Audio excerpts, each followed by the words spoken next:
Hello? Is anybody there? Are we here? Are we good? Stream Elements bot running. And Walker Pierce, how you doing, man? So I figured we'd start from scratch, and by from scratch, I mean from scratch. I haven't touched OBS in about a month.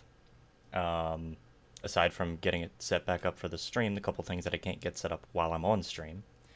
And right now it's just my microphone, so let me see if I can put my face on here real quick.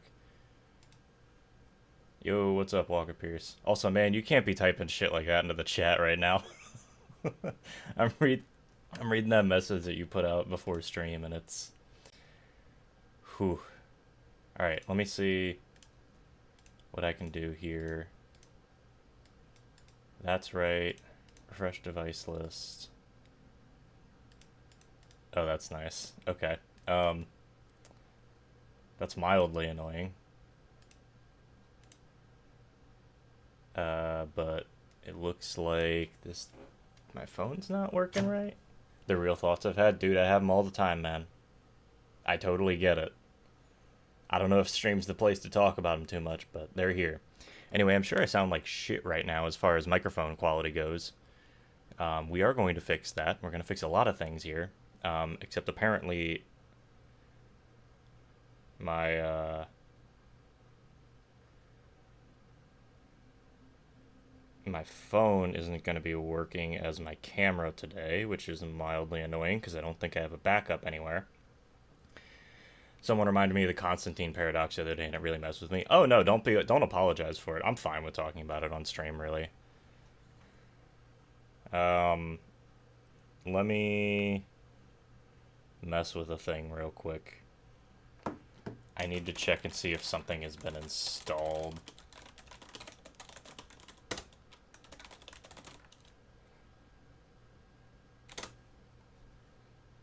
Target not found ADB. Ah, crap. Hold on. Alright, you know what? Forget the camera for the moment. We can do that later. What I'm going to do is I'm going to capture my screen.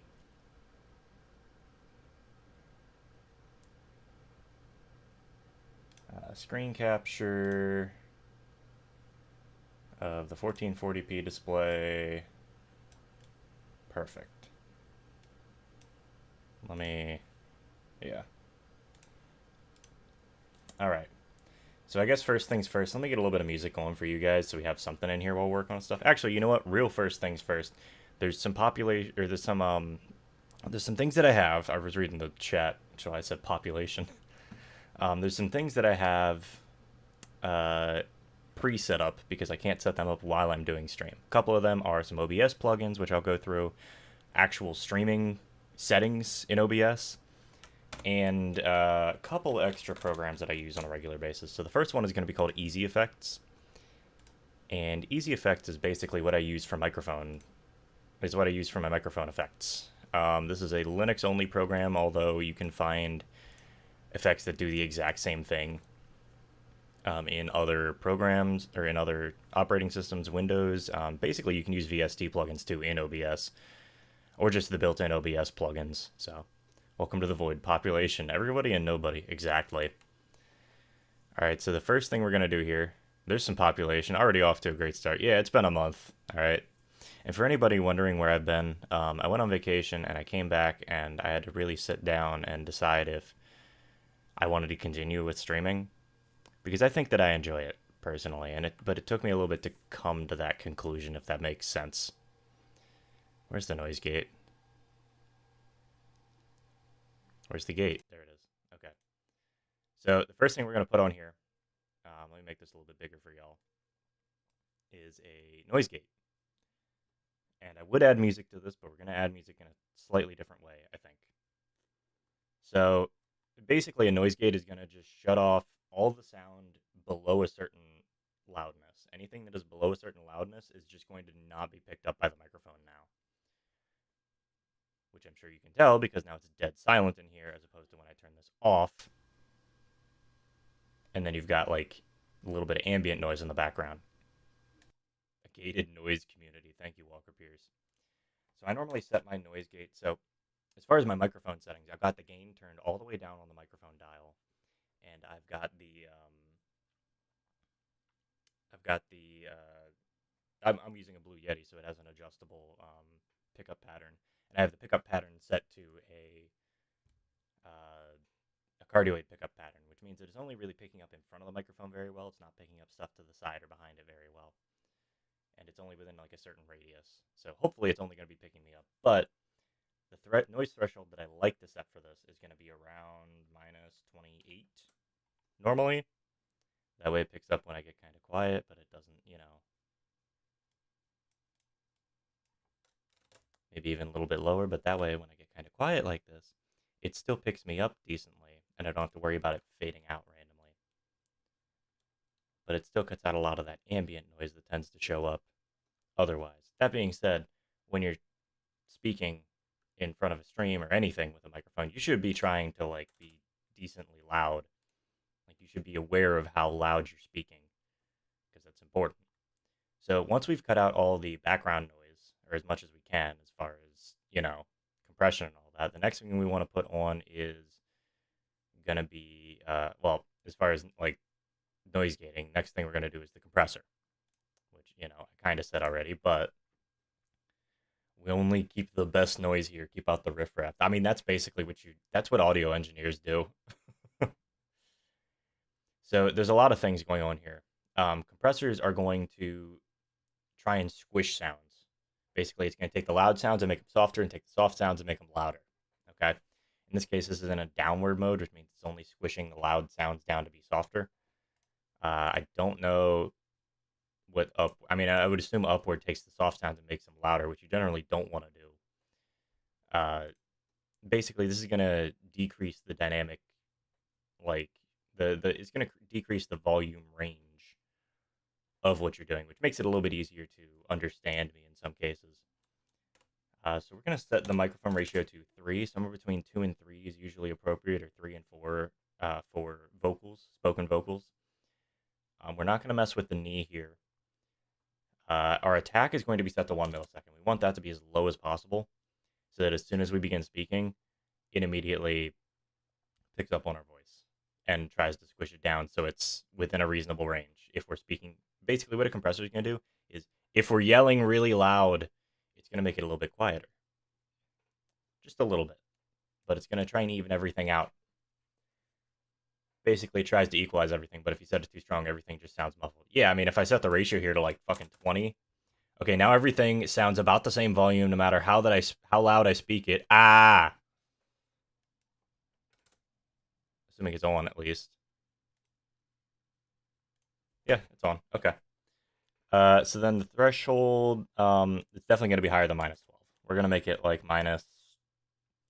So generally, I try to base this off of what I had the gate value at. So I'm going to say that this is going to be a -25-ish. No, we can make it a minus like 15. So this will take some of the louder sounds that tend to show up and make them a little bit quieter for us. Release, we're going to keep it at 100 milliseconds, and -120 decibels is fine because we have a noise gate on here, so it shouldn't really cause an issue. Really, if you wanted to be like weird about it, you could set it to slightly lower than the noise gate, because then there shouldn't be any sound coming through, but, that works in its own thing. There's also sidechain compression, which would basically mean whenever something else happens, like whenever another noise is showing up in the audio, then this sound gets quieter. So like if I had sidechain compression set up on my video game, whenever I spoke, the video game's volume would come down to make room for my voice. But we're not going to use that. I don't like using sidechain compression for a couple reasons. I'd rather just get the audio balance right in the first place. So just for the sake of my own sanity, I'm going to listen to my own voice a little bit here. Hopefully. Yeah. Hopefully. Testing. Ooh. Okay, that's a little bit low. Or a little bit. The noise gate's a little bit high. So we set that to a -35, maybe a -40. I feel like -40 might be a little bit low, but we'll try it. Because then...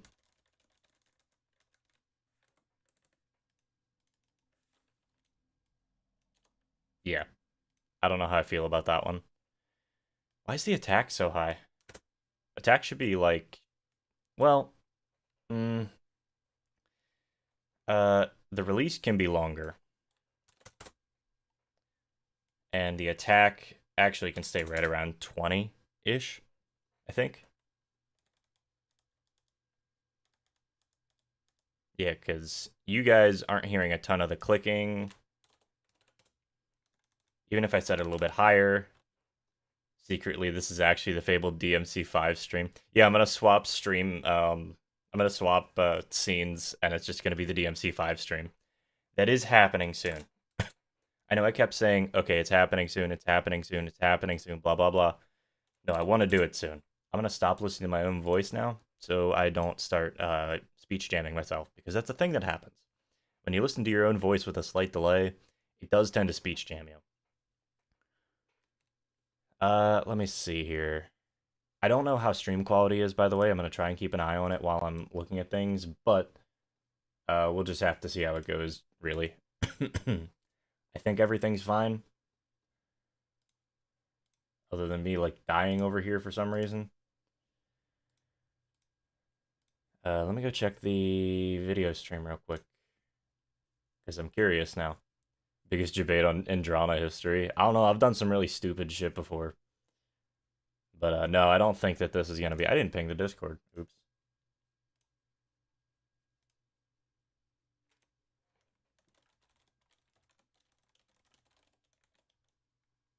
One second, guys.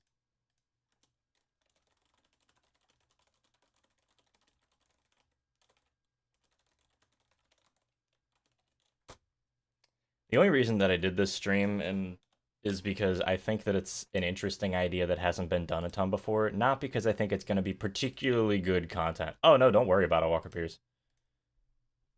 That's fucking all of our jobs. All right, I mean, I guess stream looks fine. Cool. That's all I was really worried about. I just wanted to check the feed real quick to see. But regardless, all right, so we're getting our microphone set up. We've got one more thing that we want to put in here, and this is something that I'm not going to mess with for this stream, but it's something that is important to do in most cases. We're going to set up an equalizer here. And there's so many things that go into equalizing voices that I don't really know how to do it live on stream, and I don't think it's particularly advisable. I probably should have set this up before stream. Not sponsored has really gone off the rails. I mean, it always has, man. It always has. All right, so let me turn that down a little bit. I'm going to try and listen to myself talk. You should not do this live, ever, okay? All right, so actually, you know what? I'm going to record myself for a sec here. Let me just record. This is a test recording for testing purposes. The quick brown fox jumps over the lazy dog. Lorem ipsum dolor sit amet. Testing, testing, 1, 2. I am saying words. I don't know how good those words are, but they are words. But they are words. And the reason that I said that twice is because I heard the gate cutting out a little bit. Just a bit. So maybe we do set this a little bit earlier, because I don't want to have words getting missed or syllables getting missed. Recursive streamer is always funny. It is very funny. All right, let me listen to this back a little bit and turn off.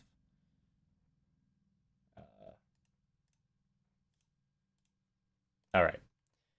So let me listen to this back. Hopefully. Where the fuck did I put these anymore? I don't remember. Oh, I put them on the other hard drive. Okay.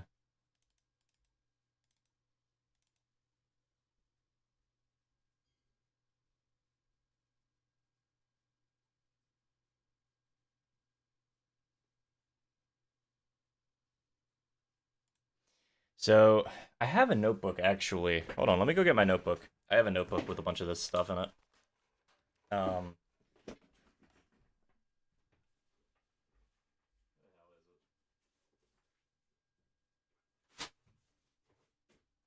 we go. So for anybody curious, I have a notebook that I got at the beginning of the year, and I've just kind of been using it to like keep track of not necessarily my entire life, but like, you know, stuff I need to do, notes I want to take, things that I find important. what CDs I've bought.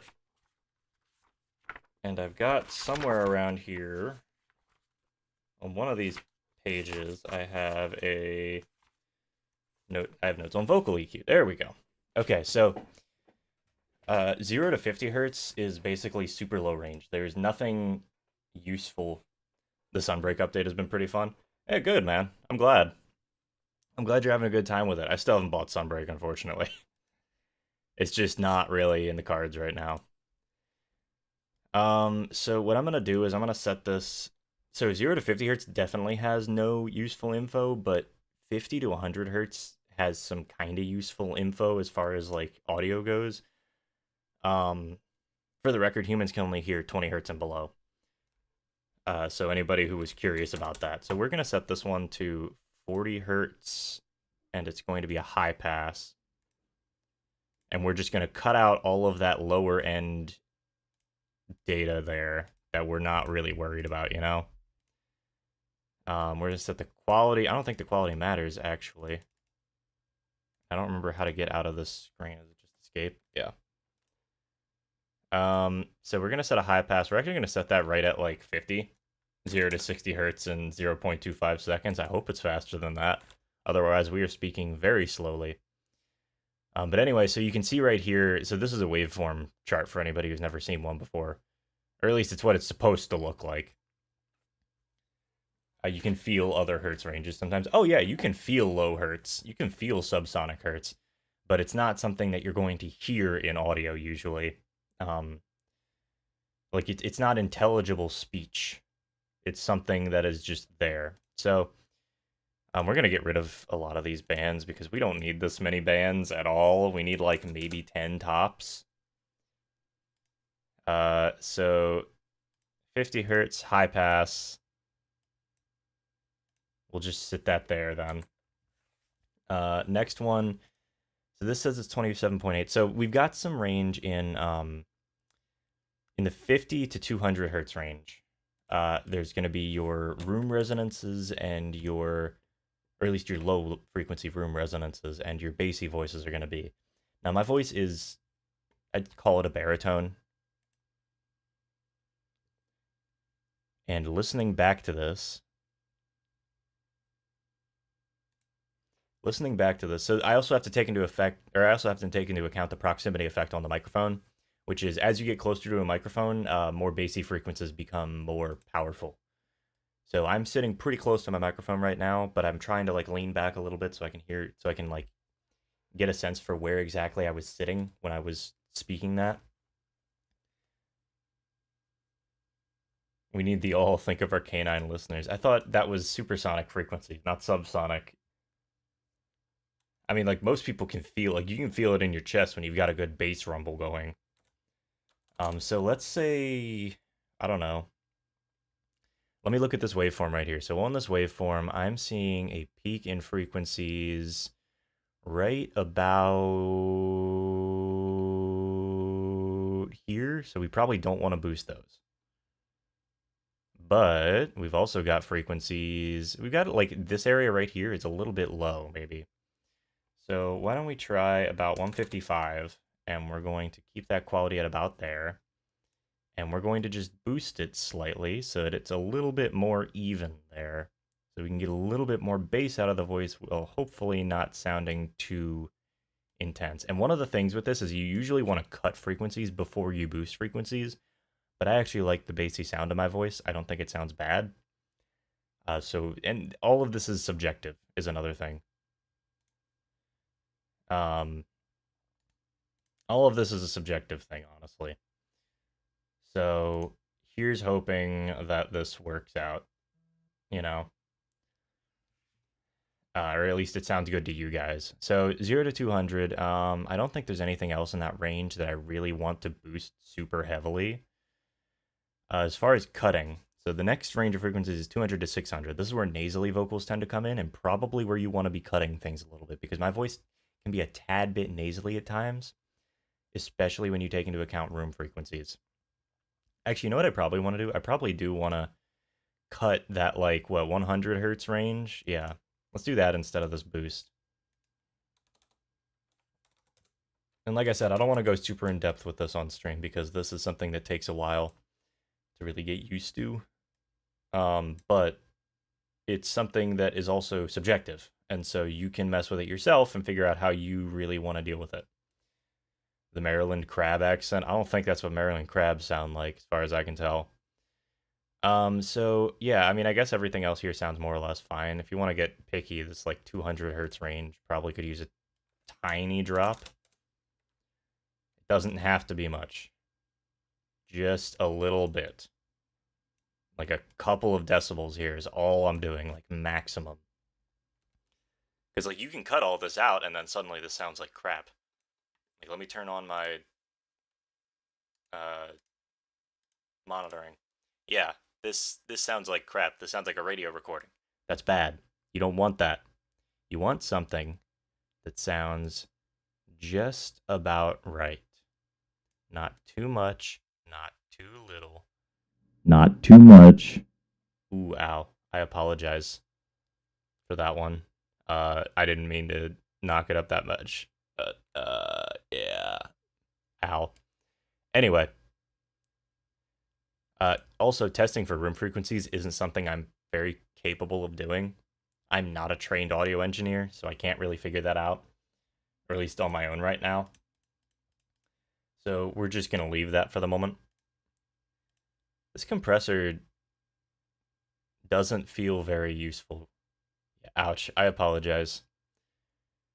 So the other thing we have to add here is actually some makeup gain, but I'm going to add that back in after. Well, here, let's add like five, maybe too much. Like 2 decibels of makeup gain to make up for the volume lost in the compressor chain, or in the compressor section of the chain. Yeah, sometimes you just have to fiddle with it till it sounds right. So yeah, like I said, the 200 to 600 hertz range, if I just put like a really low quality bell curve right here. So right now it's at 0. It's not affecting it. But if we cut this really hard, you can hear that the word for this would tend to be thin. It's a thin thing. It's a thin mix. And you don't want that. But if you add too much, then it starts to sound kind of nasally, and that's also not very good, you know? All right. So, what I think we want to do is just do a slight cut here. Couple of decibels, if that. And I think that that clears up my voice really well. Although we can probably turn the quality back up to like 4-ish. Actually, I didn't really look at this one. Hold on. Testing, testing, 1, 2, testing, testing, 1, 2, testing.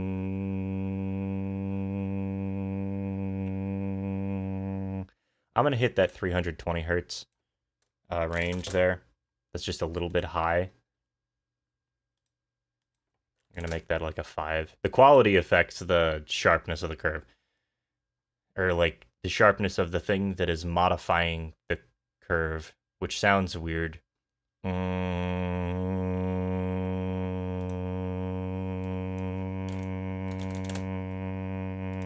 Okay. That probably sounds good.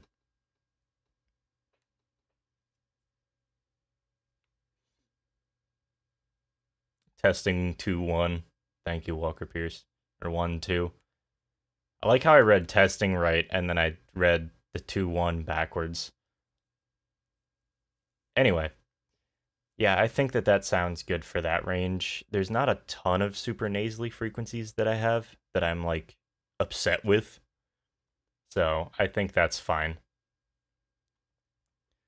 So the next range is 600 to 4 kilohertz. Well, 600 hertz to 4 kilohertz. So that's going to be a slight wide booster cut generally. And given how my voice is sounding right now, I don't know what I'm going to do here. Set it to like 1500. You're really starting to sound like old Drana now. Oh, I'm glad, because I can't really tell. But yeah, that's the thing. All of this is subjective. If I want to change how my voice sounds for stream, I can do that pretty easily. So we're gonna set this to like a 2, and it's just going to be a very slight boost. Well, because a good way of testing how something sounds in a slight version is by just testing the extremes and scaling it back. So if I put a gigantic boost on here, it's going to sound kind of radio-y again, which we don't really want. But if we do too much of a cut, this is what it sounds like, and you lose a lot of the clarity in your voice. So what we want, I think, is a very slight drop.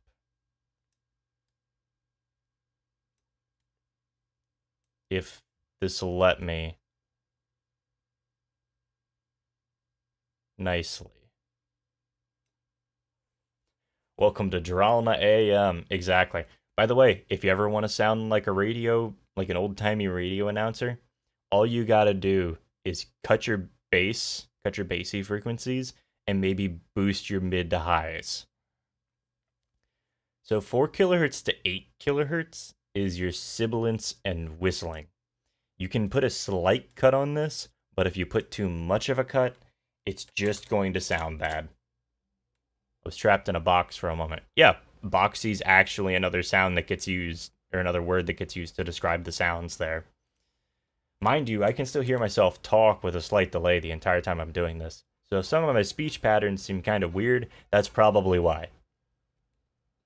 Because it's very hard to ignore the sound of your own voice. You have to really get used to it.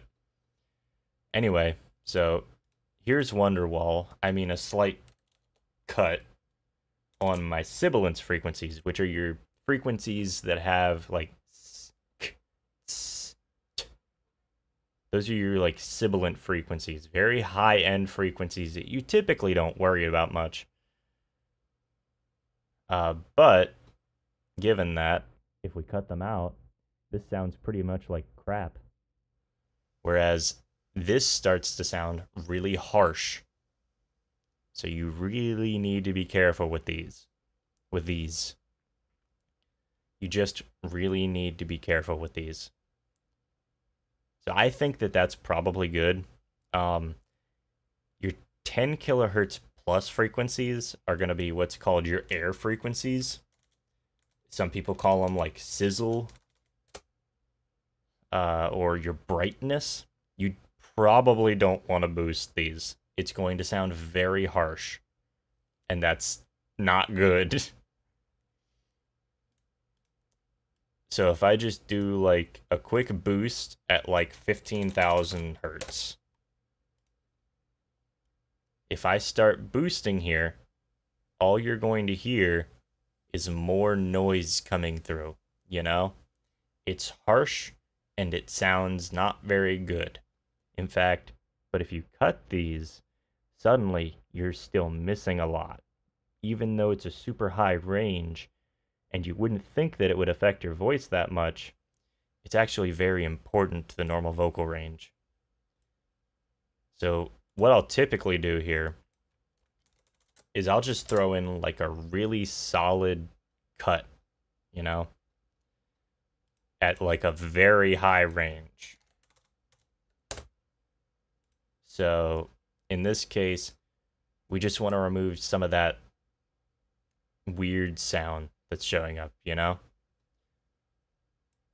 And I'm still trying to identify exactly where that is. Actually, I'm going to turn the noise gate off real quick.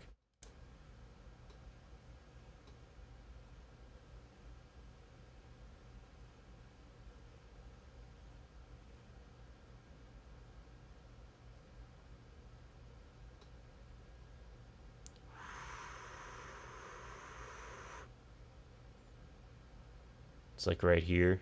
I'm right here. If you guys can hear that. This is now an ASMR stream, I guess.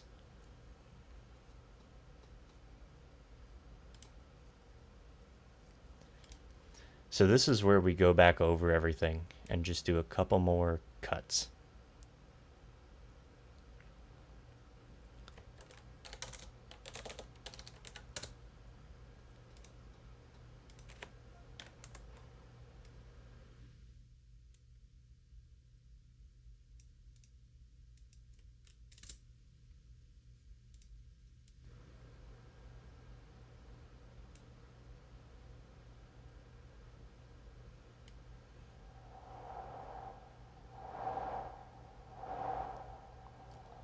I'm not making noise there. That's just the noise that happens when you fuck with this.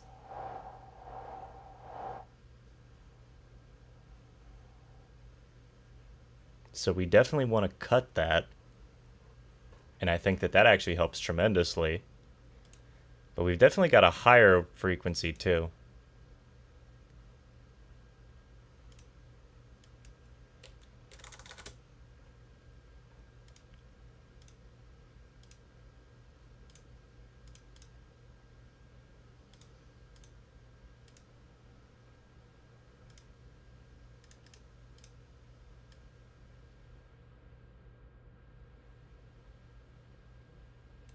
Yeah.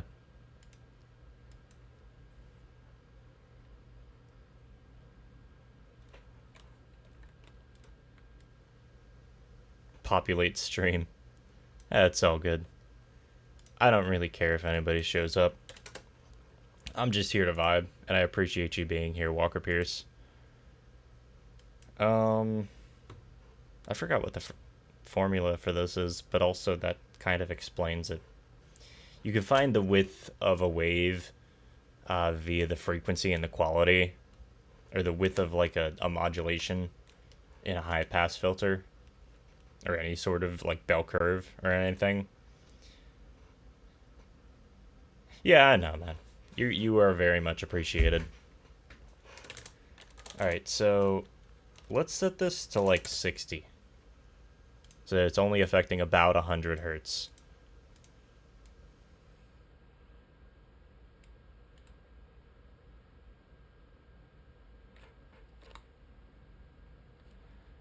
I'm really trying to figure out where this frequency is. Because, like, this actually sounds almost fine.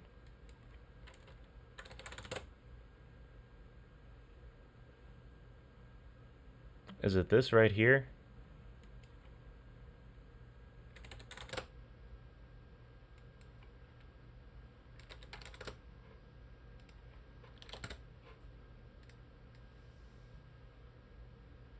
It's close.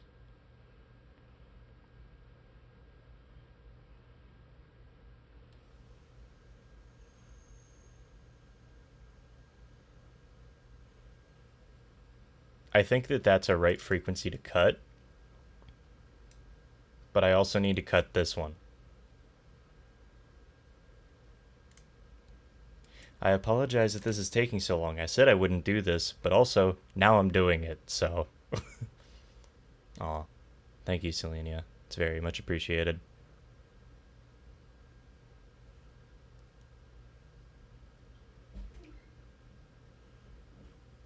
Lurkers are always appreciated in this stream, for the record. This is going to be a much lower energy stream than my usual stuff.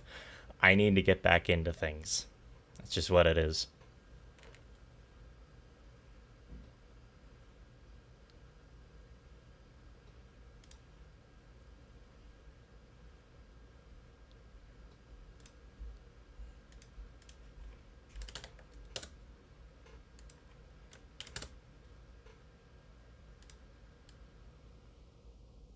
That's it. That's the frequency right there.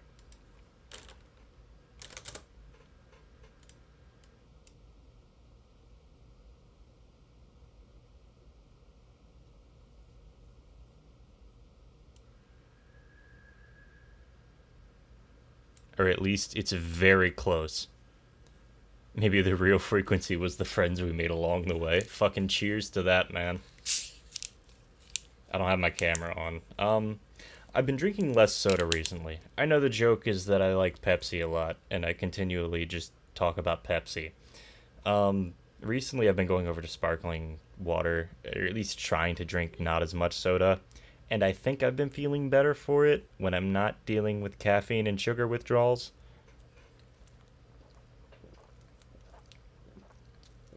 Although I do have a Coke out in the fridge, which I may get. Stay hydrated, folks. Alright. Back to this.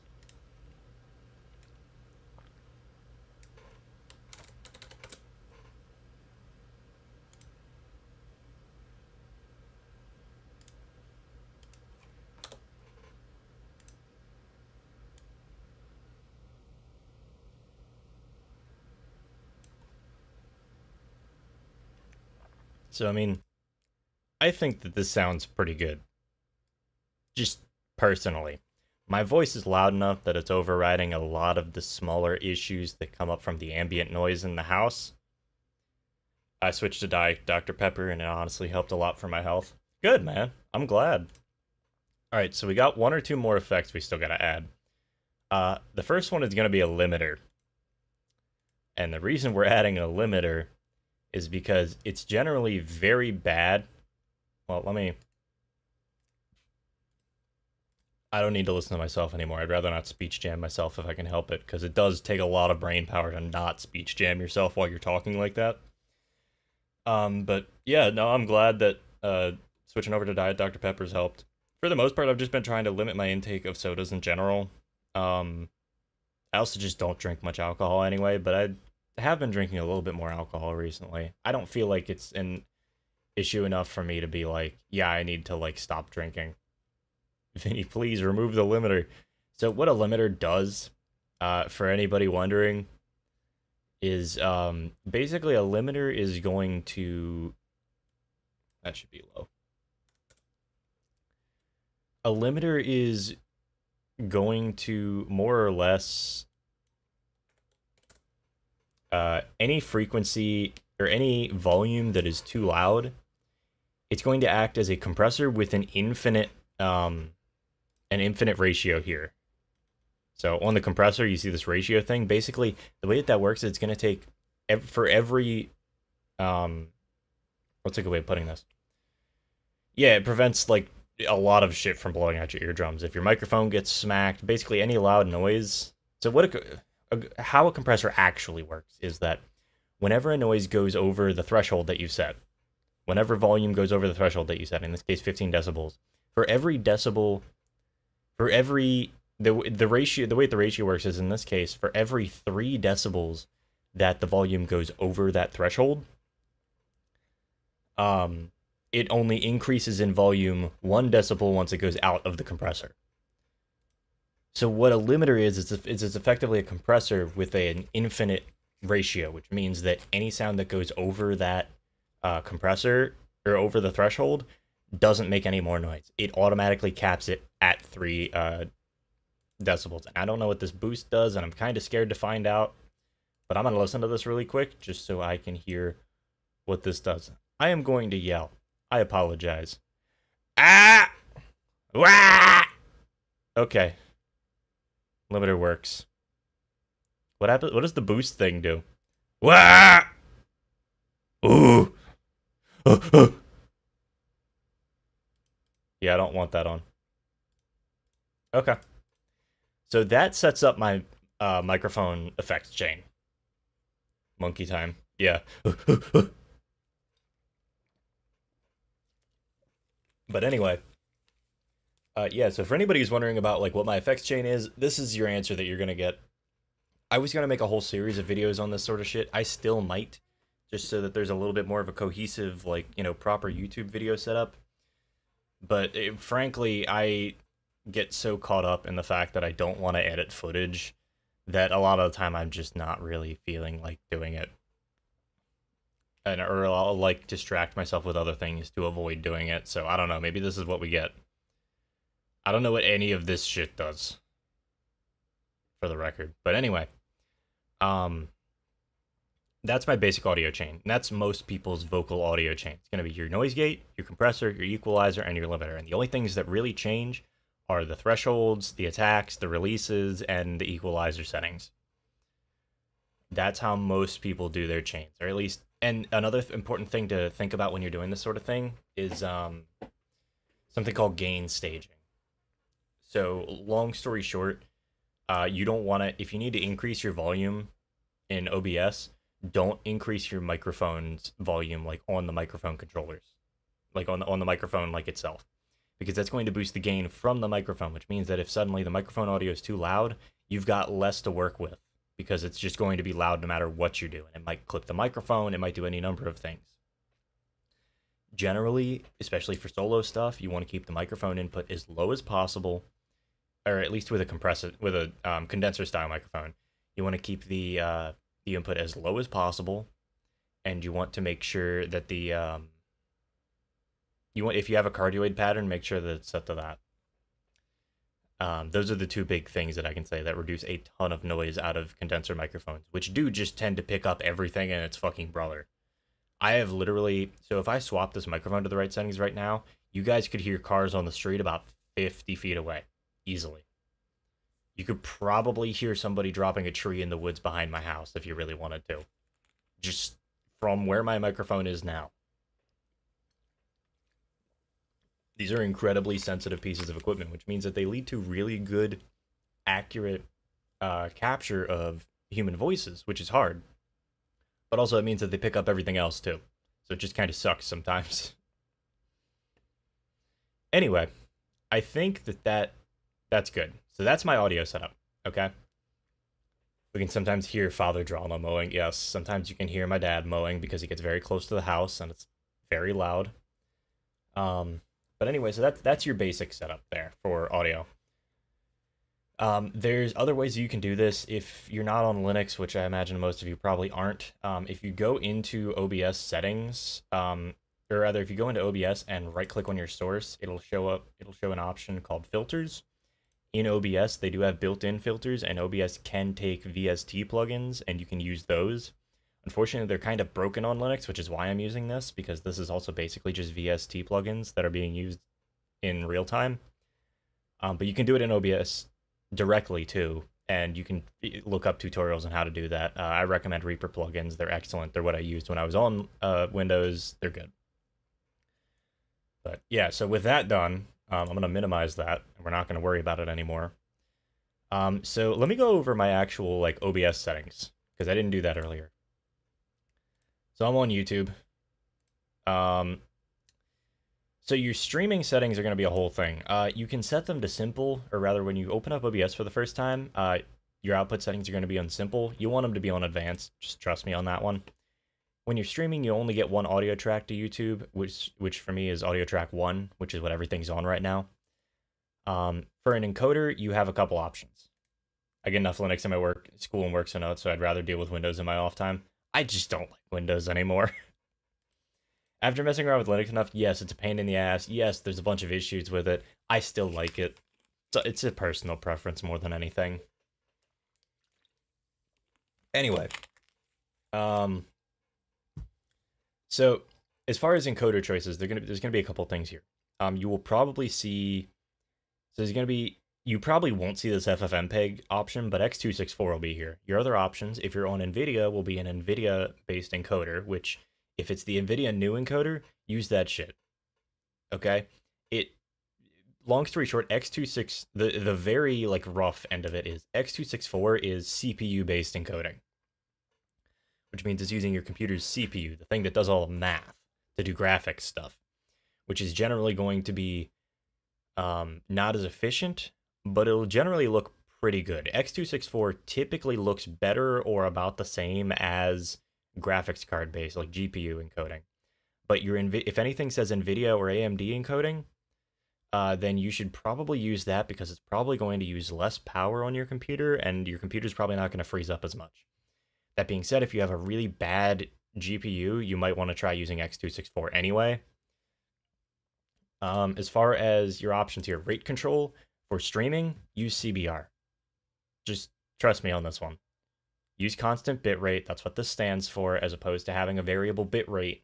Most encoders, especially on Twitch, are going to handle it's going to be way better if you're using CBR. Now on Twitch, the maximum encoding setting that you can hit is 6,000 kilobytes per second. And what you're actually supposed to put here depends heavily on your depends heavily on what resolution you're streaming in. So if we go over to our video here, if you're streaming in 720p, you really don't need anything over about 4,500 to 6,000 kilobits per second. And you don't really need to scale any of this. I'm not going to get into this, but basically you should keep your base canvas at whatever you're streaming at. You should keep these the same. 720p 60, you might need 6,000 kilobits per second. 720p 30, you're probably good at 4,500 kilobits per second as far as streaming. And as you get through lower resolutions, you'll need less bitrate, so you can change that as you need. Now I'm over on YouTube where the hard cap for bitrate is like 60,000 kilobits per second, which is more than my internet connection could handle. So I'm sitting at a comfy 10,000 kilobits per second for a 1080p 60 stream, which is about the maximum I would ever recommend for something like that, 10,000 to 12,000. But like if you're doing this, you probably don't need to worry about much, especially since YouTube already does transcoding on its end anyway. 144 15 frames per second. I mean, we could calculate out the bits per second, the bit rate that you would need for that, but I'm not doing it right now. But yeah, so your CBR here should be somewhere between like say 4,500 and or 3,000 and like 8,000 if you're 3,000 and 6,000 if you're on Twitch. Technically, you can do up to 8,000 kilobits per second, but that's not for normal use by like normal Twitch affiliates and partners. It's for like special partners. So I would not do that. Stream on an actual literal potato. I mean, I'm sure you could. You get like 2 bits a second maybe, but like it's possible. Keyframe interval, leave that auto. It's not worth it trying to describe how all this shit works. A channel that you can go to if you actually really do want to learn about this stuff is EpostVox over on YouTube, or on his own streaming platform Nebula. He does a ton of research into this stuff. It's what he does for a living, and he does an excellent job at it. He covers all the most recent stuff with OBS and all the new tech and everything. It's really impressive. Genuinely. Now this rate control option should show up pretty much regardless of which encoder you're using, so don't worry about that. Your profile, I like to set mine as main. I just didn't set any this time because you don't really need to. Same thing with tune, you don't set this ever. And X264 options is only for if you've got very specific things that you want to do and test. And most of the time, just don't worry about it. You can also rescale your output here. I don't recommend doing that. Now, if I wanted to record at the same time that I was streaming, like I normally do, because my computer's kind of beefy and I can do that, you would normally set your recording encoder to be your graphics card, or to be X264 while you stream out. Long story short, X264 encoder, CPU-based encoding, is going to be more resource intensive, which is why you put it on your stream, because on a stream, you don't need super high quality video. You need something that looks like a video feed.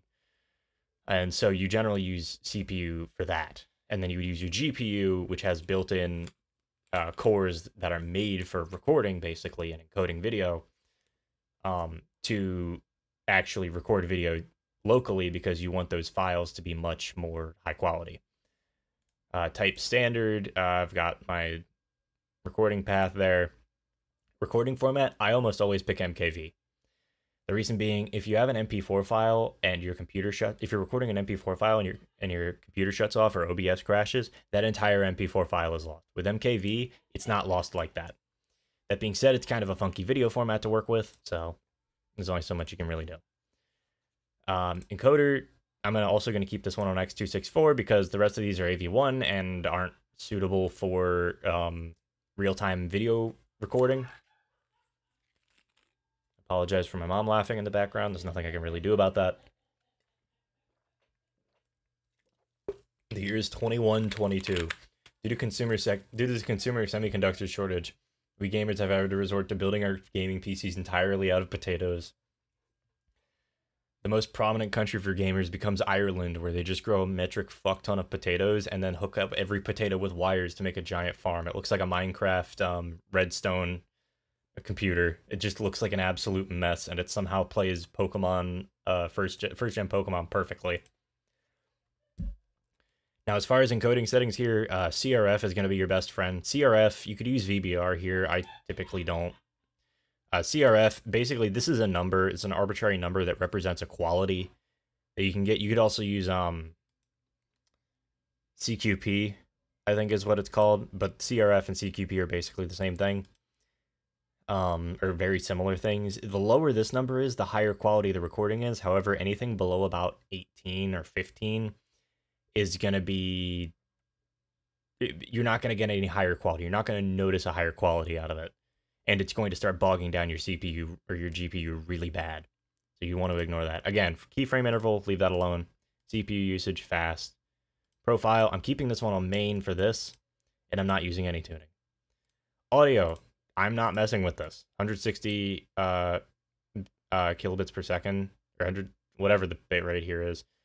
160 is fine. You don't really need much more than that. Not unless you're doing like professional quality audio recordings through OBS, which is a weird place to do professional quality audio recordings. Half-Life 1 at a blistering 12 FPS, yet Doom still runs at 60 somehow. We've also lost Half-Life 1. All we have are Half-Life, all we have is Half-Life Blue Shift. Anyway, with all that out of the way, audio, I'm not going to get into it. Long story short, don't use the desktop audio or the mics. Set everything per scene. It's worth it. Also, I got a new audio interface for anybody who's, I'm sure you weren't asking, but I was hoping to have my new microphone today, but I'm still working on the Blue Yeti because my microphone is currently somewhere in Portland and has been there since Wednesday. So I'm a little confused about that one, but it's somewhere in Portland, Oregon on the West Coast. I'm on the East Coast for reference for anybody who's new here. This future is a hilarious nightmare. It really is. But yeah, so I've got a new audio interface. I was hoping to have a new microphone for stream today. It didn't happen. It's not a big deal. Whenever the mic gets here, I'm sure, and I'll get to show it off. It's very pretty. It's shiny. It's a very shiny, like, it's a polished aluminum, like a brushed aluminum, and it just looks really pretty. I'm very excited for it. It was also not cheap, but that's kind of what I expected because I am a sucker for quality, and I will spend a lot of money on things just because I like the quality that I get with them. I was wondering about the new audio interface. Yeah, it's nice. It's very good. I'm excited to keep using it more. I've actually got my headphones on right now. I don't have my hat on. I've got my proper studio headphones on that I got for my birthday, and I plugged into the audio interface, and I've been using that for the past couple of days, and it sounds fucking great. Anyway, so general show active outputs warning on exit. So in your advanced settings here, these video settings, for streaming or just in general for the most part, your best options are going to be using NV12 as your color format. Color space should be 709, and your color range should be partial. You do not need full color range, trust me. There's very few situations where you want full color range. It arrives and it's actually a Logitech mic inside a polished tin can. I mean, it could be for all I know. I don't know what the hell I'm doing. So, a couple things happened here. There's a couple more things that I had to install off stream because I can't install them while OBS is running and still use them. Obviously, I showed off easy effects already, but we've also got obviously chat over here, which isn't showing anything because I've actually got a separate OBS instance open on my other screen, which is recording this OBS instance, which isn't confusing at all. 16-bit color. I mean, you could do... I'm sure that there's a way that you could do 16-bit color here. I don't know why you would, but I'm sure that there's a way that you could set it. So I've got some plugins for OBS that I set up. The first one is going to be, well, obviously the soundboard here, which I haven't added any sounds into. And I will add those in. You won't hear them quite yet because I've got to set up a bunch of audio bullshit if we want to be able to hear all that, and I don't know if I really want to feel like, or if I really feel like it. But I'll tell you what, why don't we go ahead and get some audio going. So let me actually pull up, I'm going to do an audio output capture of what's coming out of my audio interface. So that's going to be everything that I'm hearing. Okay? So you guys aren't hearing anything right now because nothing's going on yet. But why don't we get some music going? So we're going to open up... Oh, does this not have the VLC? That's annoying. The VLC media source? Hold up.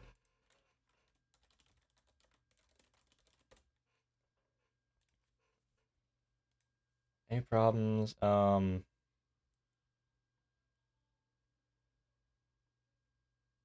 Make sure you get the 64-bit version and reinstall it. That's not helpful.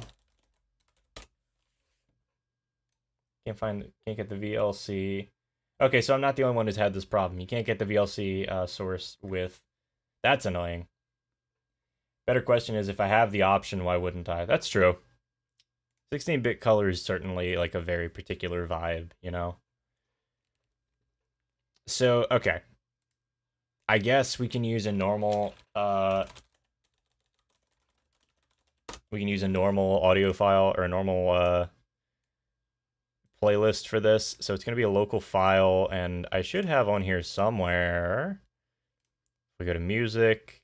I do have my general stream playlist. That's annoying.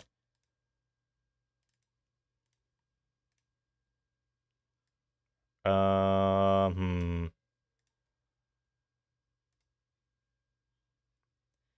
I really would like the VLC .flac. Yeah, I do have some FLAC files on here. I am a bit of an audiophile. I don't go out of my way to do a ton of audiophile stuff. Well, I'll tell you what, let's just get one song on repeat in here for now, just to make sure that this shit's actually working.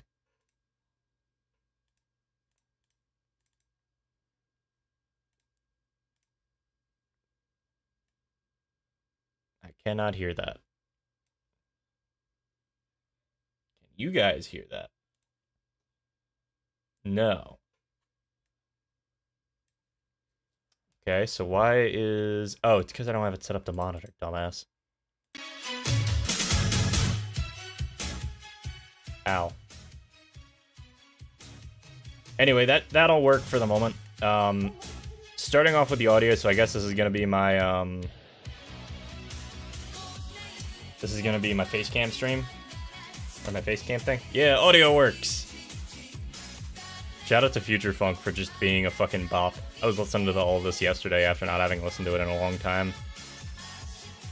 So I'm gonna set my tracks up here for specifically audio, or like for recording reasons. The stream is alive. We have done something.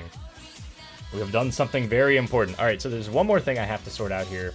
Okay, ADB is installed. Hold up.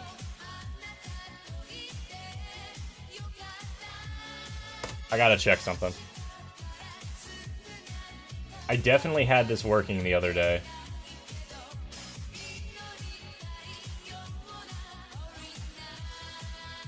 That's definitely the same files. So my camera is what I'm trying to get working here. So we have something to look at. Specifically me, I guess.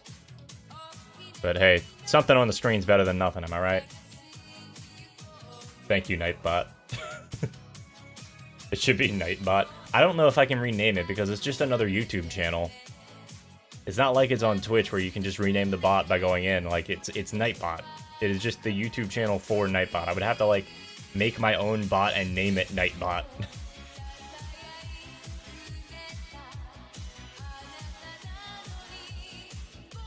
I don't know why it keeps trying to open TXT files with a Wine emulated text editor, like Notepad.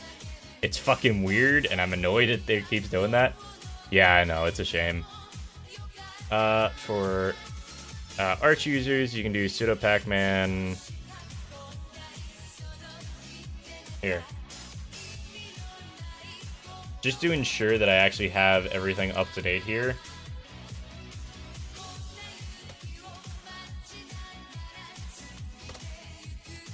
Yeah, one of the things I like about Linux is how everything is so... Oh, I don't have it installed? I could have sworn that I fucking... No, I do. Yeah, just install it. Rebuild. I don't know how to force it to rebuild. Like, ADB works. Like, it's recognizing. And on my phone, it's saying when I plug it in that it does have Seems very roundabout. Yeah, I don't want to make my own fucking bots for this if I can help it. Ah, there we go. Maybe it wasn't allowing the USB debugging before. It was being very goofy. Alright, so OBS stream. Refresh device list. There's my boy. Alright, let's set that to 720p because 1080p makes this phone a little bit too hot for my liking. Let's activate this bitch. We got a camera? Well, if I'm in the fucking app, maybe. Activate. Come on, bud. Yeah, look at that. I'm here. I exist. What's up, guys? I don't know how to make this focus. Oh, cool. You can't just tap on the screen like that. Neat. I look really, really pale in this. I don't know if it's just because everything's too bright or what. Also, my hair's a mess. You'll have to excuse me for that. Although I guess it's usually a mess, honestly, at this point. Let me use this hand crank can opener to open a cam with a can opener so I can use that. Yeah. Yeah, exactly. That's what it feels like sometimes.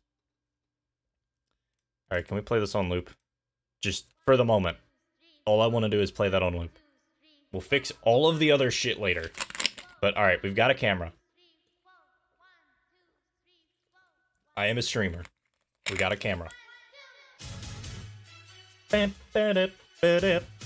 How's the audio balance, by the way? I have it set to about where I normally do. Also, give me the fucking vertical ones, man. Vertical audio mixer is so much better than the horizontal one. You can fit so much more info on screen.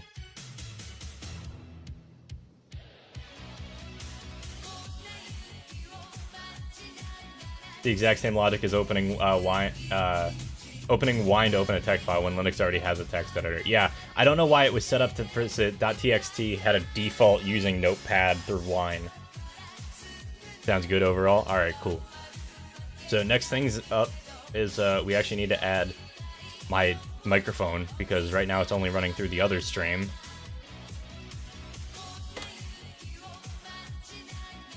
All right, so that should be good. And the nice part about handling everything through Easy Effect over here is that all this applies to all of the recorders that I set up for this. So now I can just click on that and we're good. No big deal. So what else? What else? Oh, I've also still got the same lights that I've always had. I'm not going to show you guys the lights because it's just going to fucking blind you.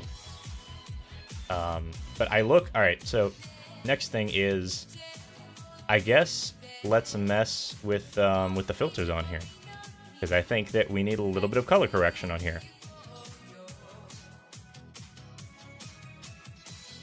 Although, admittedly, that's not really what I was hoping for color correction. I was kind of hoping for a little bit more of an option there, but okay.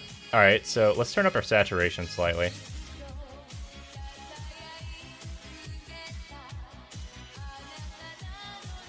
I'm just looking at the hue shifts here. So this makes me look very green, and I think that doesn't look good. Given that I don't have the full color correction suite on here, I think we're going to have to settle for something a little bit more iffy. Your hair looks slightly different today. What about it? I mean, like,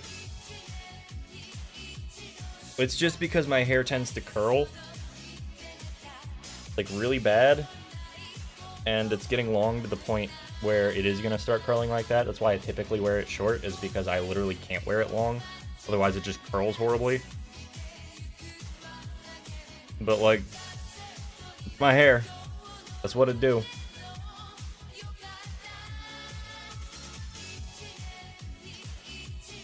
I mean, I agree. It's been a little bit different the past couple days. So gamma is going to be the brightness of the brightest parts of the image, which we typically want, like, yeah, I think that there's probably good. Contrast, I don't know, I mean, I guess we can fuck with the contrast a bit, but I kind of hate doing that. I think that's fine. It just looked indistinctly off, it's fine. Yeah, that's, I mean, like, whatever. It's what it is. It's what it's gonna be. Alright, so, the next thing we're going to need on here are the actual assets that I use on my stream, because I still have those, somehow. And for anybody who's wondering what actually happened, basically I reinstalled all my operating systems again because I just wasn't very happy with how everything was set up on my previous system. And then I had to swap over to Arch anyway, so I'm on Arch Linux now, yeehaw. And I'm fine with that. That is a-okay. Just keep looping that until I figure out how the fuck I'm gonna get VLC on here. Because I don't know. So we're gonna add in media source.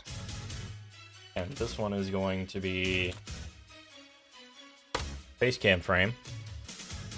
Which, like, again, this is a weird naming scheme. Because I call this one Facecam, but I don't remember what I call my other camera. Like when I'm actually like playing a game and shit. So if we go to Documents, New Overlay, and somewhere in here, we need...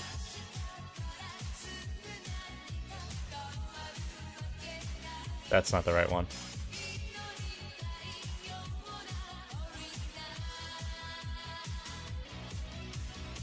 Facecam anim.mp4. We need to loop that. You don't need to restart the playback when it becomes active. Use hardware decoding when available. That way it's just not using more of my CPU. YUV color range, partial, local file, okay. So you'll notice that this is all black and it's covering my face, which is typically not ideal. I reinstalled Linux. Whoa, Drano reinstalling his OS? Yeah, definitely not a very common occurrence. For me, it's partially just because I get, like, you know, I'm just not happy with the way things are set up. Although sometimes it is because I genuinely fucked up something on my operating system. So anyway, all this black area here that shouldn't be black, don't worry, we've got a fix for that. We've got a... Where is it?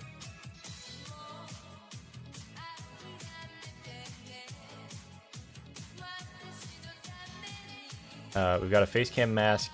Basically, we've got a... This is an image mask, and what it does is it's an image that tells OBS what parts of the video should be seen and what parts shouldn't be seen. And I made this when I made the actual images. So basically, this is just an MP4 file that has a inherent transparency value in it. So that's this. That's done. So with that done, next thing we're gonna need is obviously the little ticker at the bottom here that tells you what song it is, right? So for that, we're going to be going over to this plugin that I've installed called Tuna. And the way that Tuna works is effectively, it'd be nice if I could use fucking VLC for it. I might have to go back to using my, we're truly building a full stream. Yeah, exactly. So I'm gonna mess with Tuna in a second, actually, because I've got to see if I can actually get VLC player running, because I don't know why VLC isn't working.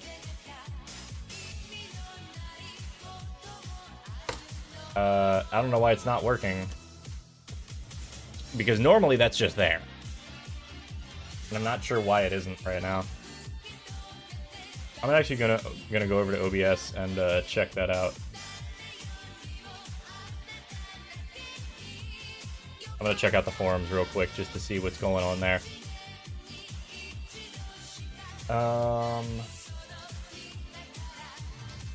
Search this forum, VLC, media.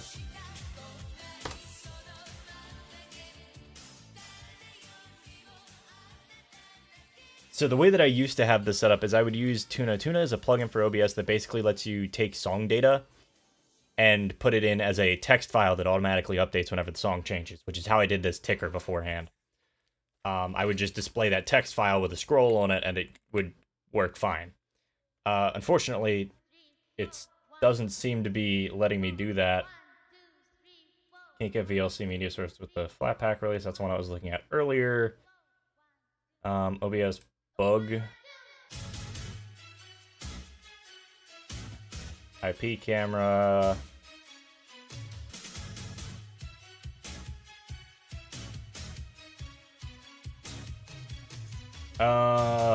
What's a good way I can do this? I suppose that I could start VLC player outside of this. You can tune a guitar, but you can't tune a fish. That's true. Alright, so what if we just start VLC player? And then I open multiple files, add a bunch of them, go over to the music, and just the entire general stream playlist. And we open that up. And I can queue those. Save playlist to file. Oh, I do have one. Well, maybe I should save another one just so I have it. Yeah, we can replace that one. And then we go ahead and just play. 1, 2, 3, 4. It's going to be very loud. We're going to turn off this. The wonders of Linux. Linux is nice when it works. The problem is it's a bunch of disparate pieces. The good thing about Linux is that it's a bunch of modular pieces that you can put together how you want. The problem is that it's a bunch of disparate pieces made by developers who aren't really in contact with each other. You need to be quieter. You need to shut the fuck up. There we go. Alright. But yeah, there's a back and forth to it. Linux is cool. Sometimes it's not. Sometimes it's just crap. I mean, I guess I can do this every stream. I don't really hate doing this. But now I gotta go into Tuna, go into VLC. Wait, no, I can't even do VLC sources through that way, so I guess I have to do window title?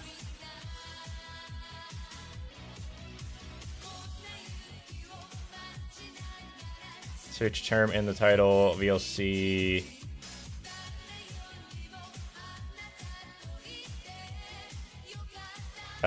assume pause when the string can't be found.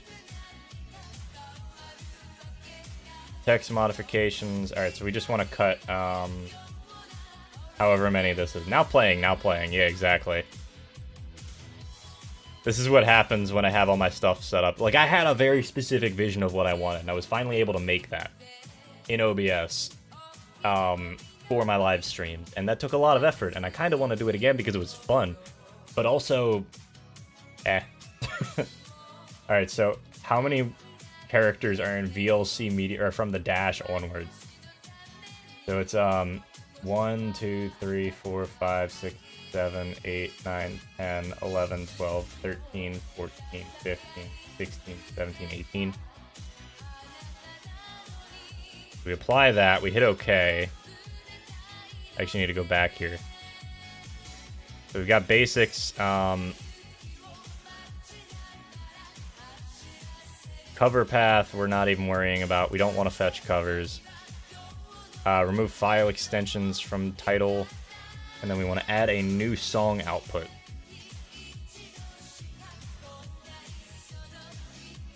And we want the song info path to be in the music directory, title.txt. Hooray for wildcards. Yeah, exactly. And then, so we just want title. Actually, we just want title. Because this is, yeah, song placeholder, no song playing. Capitalize that for the sake of stylization more than anything. Song source, window title, refresh rate, 500 milliseconds, enemy.bat. Start tuna, apply, okay. Now we want to take a text file here. So we want a text source.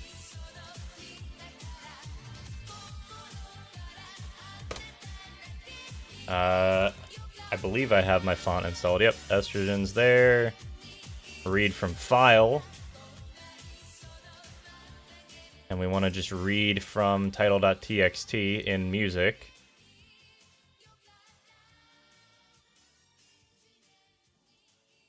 Enable anti-aliasing, sure. This just says title, which is not great. That's not what we want.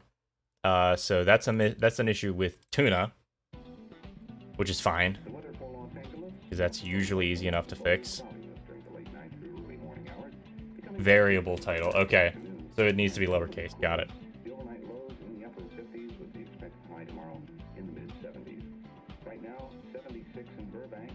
Tuna's running.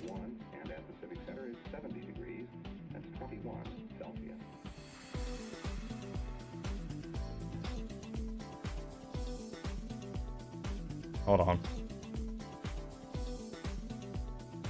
So if we're going by window title, what if we just use the process name? Oh, because it's fucking... God damn it. Okay. So does this not work either? Is that what this is saying? Am I just stuck? Well, yes, it is a title. Thank you, Tuna. Yes, Tuna's trying very hard. Yes, title. So am I just stuck because I'm using a flat pack version because that's what OBS decided to officially release with now? Because if so, that's incredibly annoying. Source or scene are no longer valid. Okay.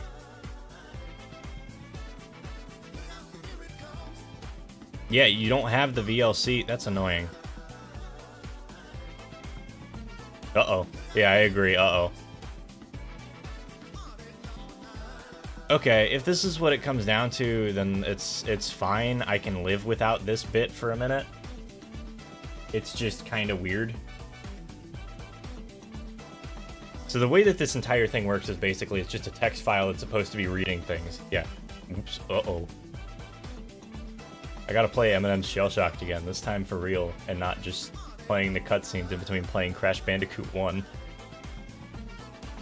I'm mad that my copy doesn't work anymore, but also I kind of expected that. Most of the games that I had when I was a kid we didn't take very good care of and are very scratched up.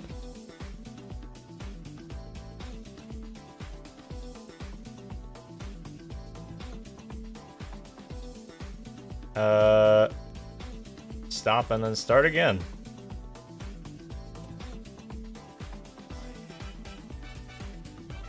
That has to be one of my favorite streams so far. I was just improvising that entire thing. I was hoping that somebody would find it funny. Yeah, it was such a mess. I love shit like that. It's fun to, like, try and make something entertaining out of just a train wreck of a stream.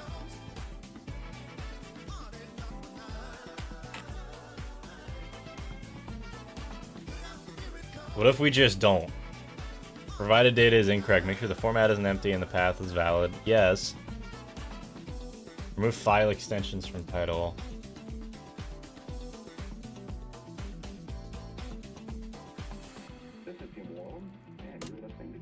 I'm gonna look at how Tuna does shit real quick.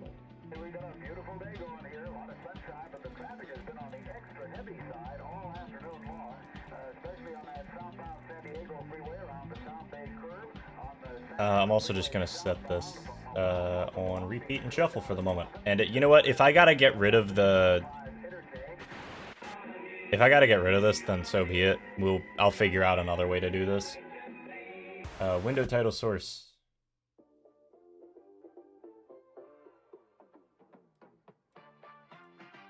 Hold up. Hello and welcome to the short tutorial on how to use the window title source in Tuna. First things first, we'll look for in all your open windows. So in this example, I'm using Firefox as a player, and you can see first is then we have the search term. My player is always YouTube. So this is the guy who made the plugin. So assume paused when the string can be found. So we're gonna look for YouTube, and if we cannot find YouTube in our player, we just assume that nothing's playing. Yeah, so I was doing that right. It just takes my Firefox title format. Format consists of A and T. T is the song title, but yeah. So he changed all this format stuff recently. Only supports the T. I don't know what you mean. This is clearly Eminem's Shell Shocked. Yeah, you just gotta play it off.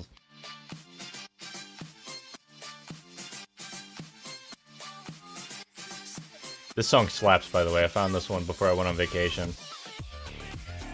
Fucking love this. There's a whole playlist on YouTube by a dude called Soul Search and Destroy. There's 2 of them now, actually. But it's the playlist is called Stomp, and then he made a sequel to it called Stomp 2, and honestly, both of those playlists fucking slap. This is just like one of the best songs that I can think of. I don't want to use regex for the search. It can just be a plain text search. Fine. Oh, okay, we got a new song playing.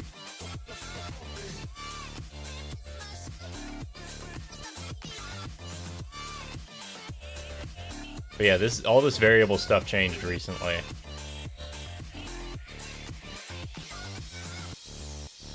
Alright, so it's saying that it can't find it. What if we do the old method? What if it's just mislabeled? Oh, does it have to be? Okay, I'm stupid. Brackets. Brackets do it. That's what I'm fucking talking about. Let's go. I wish that for mods, YouTube chat defaulted to live chat instead of top chat. I don't get why it does that. Be back in a few. Alright, man. We're gonna be here vibing out. I'm feeling a lot better now. This song just does that to me.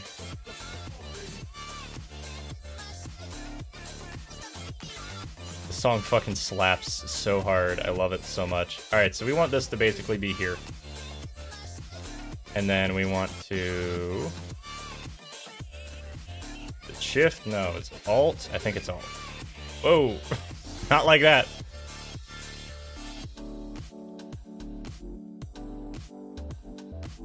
What's the button? What is the button to... Hold up. I'm looking at my hotkeys. No, because that's not going to tell you it either. Fuck. Hold up. I'm looking it up. I'm looking up OBS shortcuts.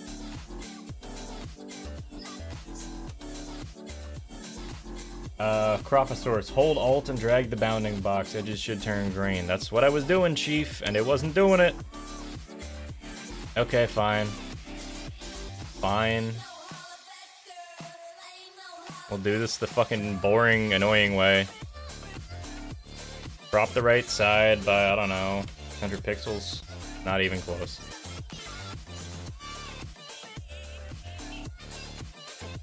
Thousand. Make it 1600. 2400. Way too much. 2000. Not quite. 2200. 2400. 2100. Almost perfect. 2150. Way too much. Welcome to the hell that I go through on a daily basis when I have to reset this shit.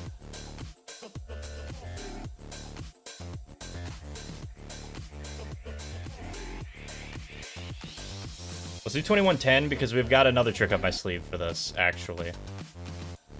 We're gonna go to filters and we're gonna add another mask. Image mask.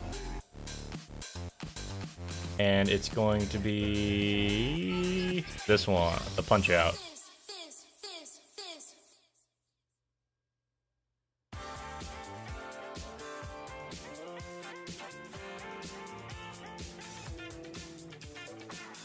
So this is the problem that I run into, right?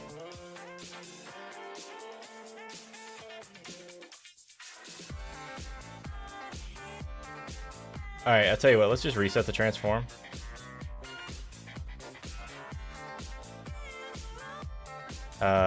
Filters. Scroll.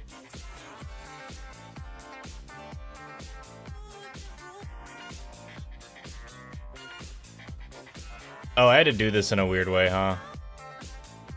Yeah, I remember this shit now. Alright.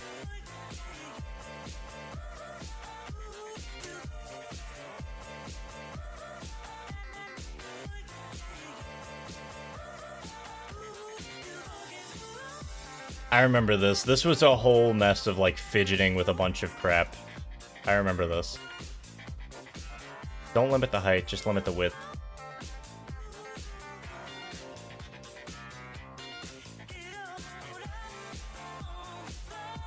And then we want the width to be like, I don't know, 2000, whatever fits in the box here. We're just going to shrink that down. This is one of those really fidgety things that I might mess with for an hour or so later, just to make sure it's in exactly the right spot. I know what I want to do here, because that's not hard. But actually getting it to work is a whole other issue.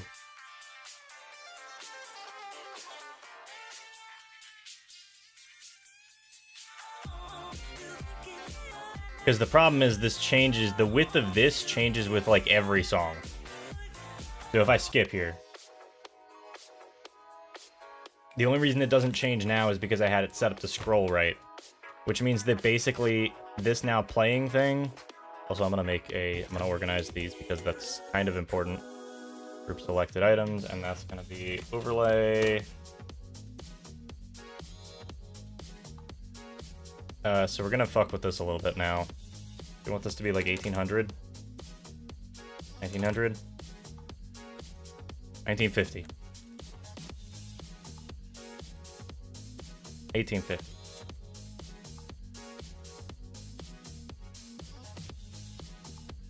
$18.70. Close enough.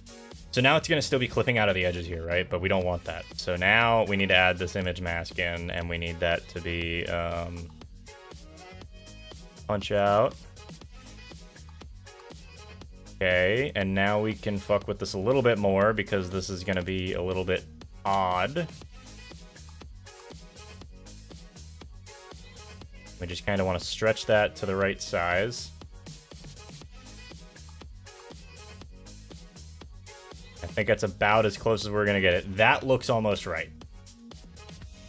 Say almost, because there's a couple little spots here where it doesn't look quite right, but I'd say that that is just about as fucking close as you're going to get with that illusion. I'm locking that in place. We're not touching it. The only thing I'm going to change is the text color here. Just to match what it used to be, or at least close to it.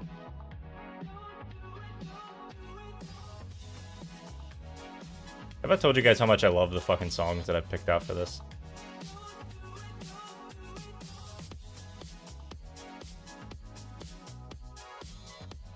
Oh, I know what I did wrong. Okay, this needs to be playing at a slower frame rate. Save those. Slower, yeah, slower. We need this to be like 50%-ish. Funny enough.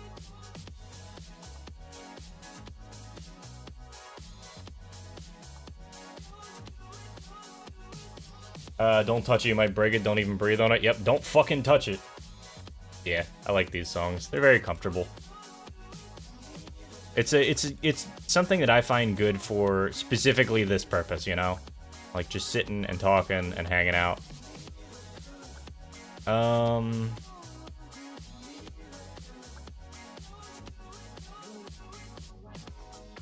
That looks pretty good. It's not going to be exactly the same as it was because I can't put stream effects on here.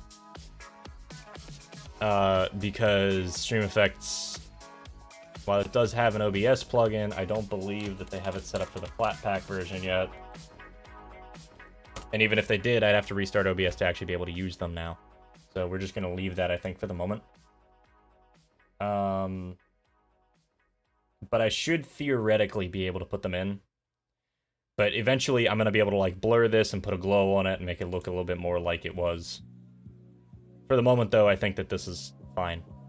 It just looks a little bit wonky. And that's working. That's it. Which, that took me like probably a couple hours worth of time to mess with when I did this the first time. Yeah, don't breathe on it, don't look at it, don't fucking do anything. Alright, so what else are we missing here? We're missing chat. Alright, so for chat, I really wanted to move away from it. But I'm still using stream elements. The reason being that streamer.bot, which was another thing that I found out about during TwitchCon, unfortunately, doesn't work very well with Linux the way that I have it set up right now for whatever reason. It just kind of breaks for some fucking reason. Like, I've tried to install it probably 2 or 3 times, and both times it has just not really worked properly. And the Linux support is unfortunately just not very good.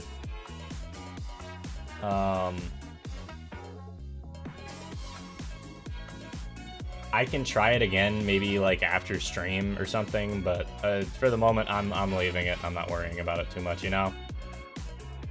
It's what it is.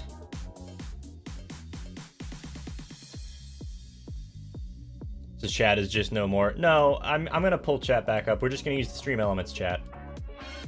As opposed to the, because Stream Elements has problems with YouTube integration right now. It just doesn't work the way that you kind of need it to. But I can try and use it right now, and we'll see what happens. This chat on the side is integrated with OBS, which theoretically I could put up on here, I think. But I've never figured out how to do that. Like I said, the goal is either make my own bot or find a better bot that I can install locally on my computer and manage locally, as opposed to using everything through web apps. Because while the web apps make everything look super pretty, and it's super easy to make everything look really nice, unfortunately, it's a lot of a hassle too. Alright, so let me copy the URL for the chat. Browser, this is chat. 1920 by 1080. I don't think I should need to worry about anything else here. Set this frame rate lower, it's fucking chat. 15 FPS is fine. I don't have anything special going on. Alright, so... Hey, there we go. So there's a whole mess of like illusions and shit that I've been doing in the background to get all this to work, but the long and short of it is, this is a browser source. The exact same logic as opening Wine to open a text file when Linux already has a text editor. So, Stream Elements is really good for a couple of reasons. One, it's not Streamlabs, because Streamlabs has kind of just been stealing shit from OBS. Oh no, we don't exist. So... Alright, let me stretch this out. Everybody remember to stretch, man. Take yourself a stretch break. Okay, why did that break? God damn it.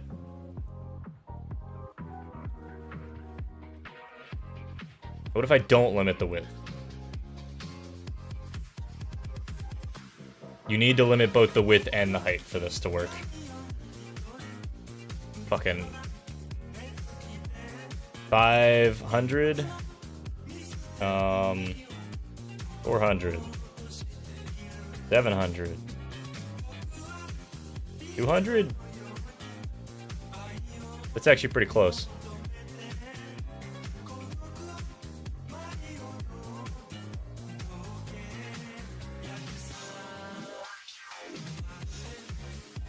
See, the other thing I could do is I could have the horizontal scroll be its own thing without any limit on anything. And then just stretch this out again. But I think that that means that it changes based on the song playing again. Yeah, which is not ideal.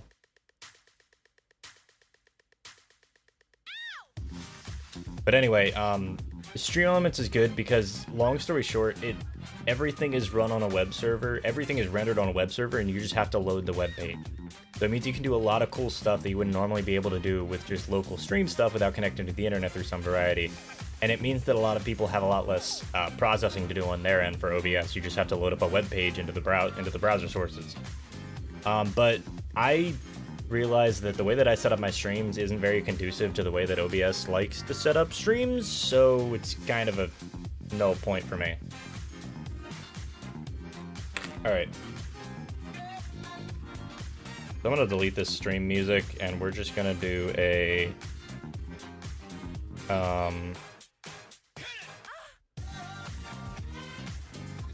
something here. I guess I can just do an audio output capture.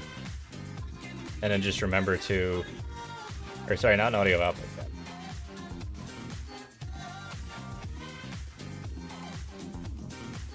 Theoretically, I could do that, and that'd be fine.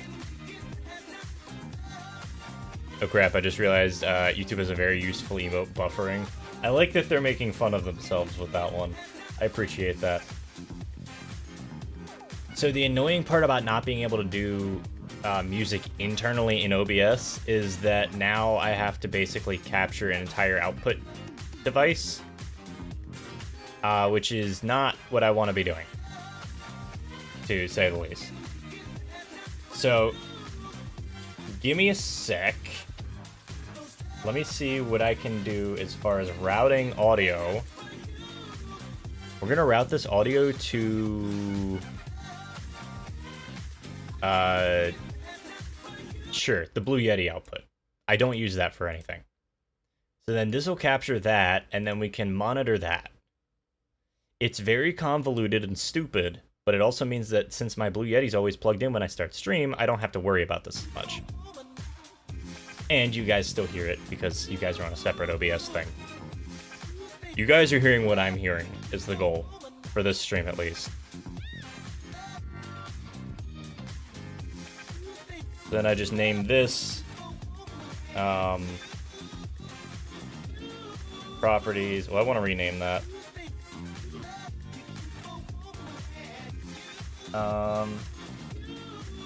We'll just rename it VLC output, and that'll also go in the overlay. Or no, that'll go in a separate audio group. Because I like to have those separated out a little bit more. And then this also goes, the face cam, or this video also goes in here. The video feed from the camera also goes in here. And I just keep that called DroidCam OBS because that works. For the record, that's the program that I use to capture video from my phone and send it. It's like a super complicated and touchy puzzle. Yes. Yes, that's exactly what all of this is.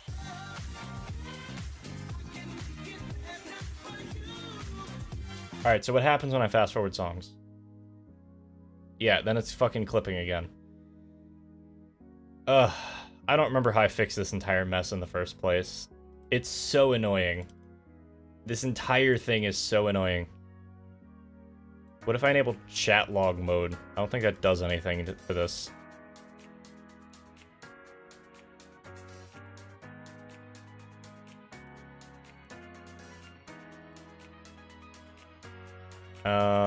Word wrap? Custom text width. Maybe this is how I fix it.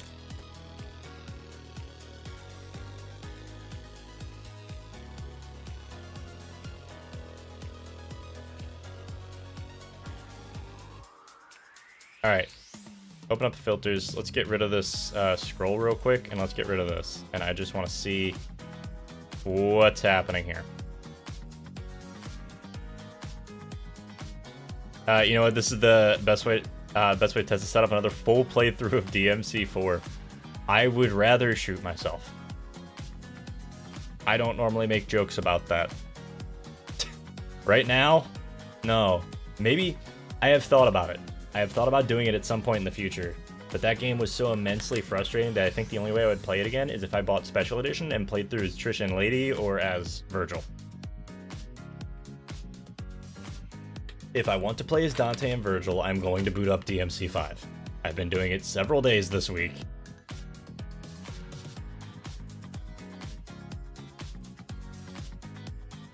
Just DMC4 is not a game that I actually enjoy that much, at least at current.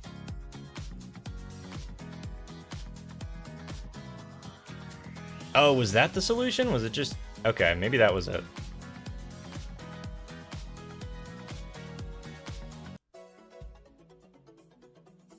See if this changes. Like I said, this entire thing is just kind of a big mess that's... It's honestly kind of fun to mess with sometimes. It's fun to, like, make these gigantic puzzles all work. It's very satisfying when you can make something that feels like it has a real production value to it, you know? As much as you can really say that. And again, this is what I do for fun. I torture myself. That looks pretty damn good to me. Alright, chat's locked in place. Facecam frame is locked in place. The camera's locked in place. You know, we just love the board game segments. Yeah. Alright. So next up, we've got to make a separate scene here. I'm actually going to go into studio mode for this so we can still listen to the music while messing with the scene. So I think I have the waveform plugin installed. Yeah, waveform visualizer. There we fucking go. Audio source, VLC output. We want it to be bars. Just hit OK.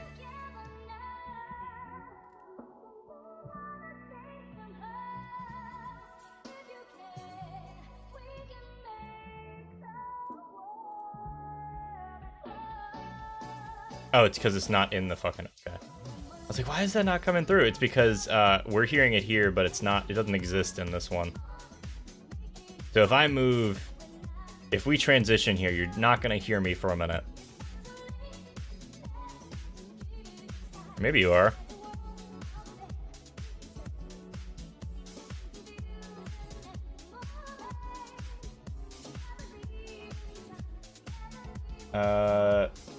Device. Oh, it's still going through the... What the fuck? There we go. That's why that wasn't showing up. Alright, so we definitely need to mess with this and all the settings associated with it. Roll a 6, go back to the start. Apparently there's a consistent way to do the OBS, or to do the DMC for dice rolls. I just don't know it. And I don't feel like figuring it out. Yeah, the board game segments were just, like, incredibly frustrating. It's such a stupid mechanic, and I'm not, it just feels, it's a time waster, is what it is.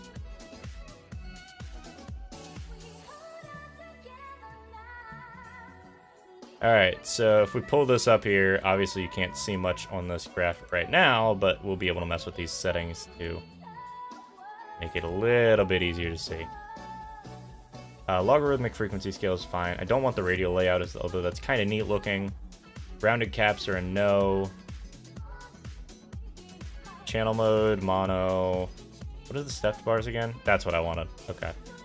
I initially did this in a much more stupid way because this plugin didn't initially have this stepped bars thing, and you had to do it through some other means, and it was an entire mess. I hated it. So I think the gravity's fine. Frequency bins respond instantly for increase in magnitude. Let it play this again. Okay, that's fine. Filter, Gaussian. We want the high cutoff to be, yeah, that's fine. Floor apparently has to be lower. Why does it keep switching back to... Hold on. I'll need to figure that mess out later, but let's turn the slope a little bit.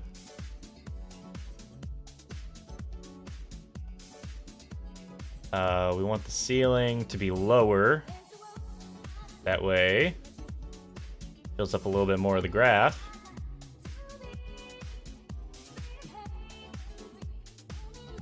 Render mode, gradient, and I don't know, we can just pick 2 fucking colors. Let's pick...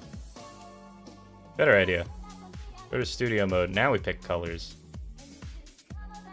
Because we can grab the colors from here.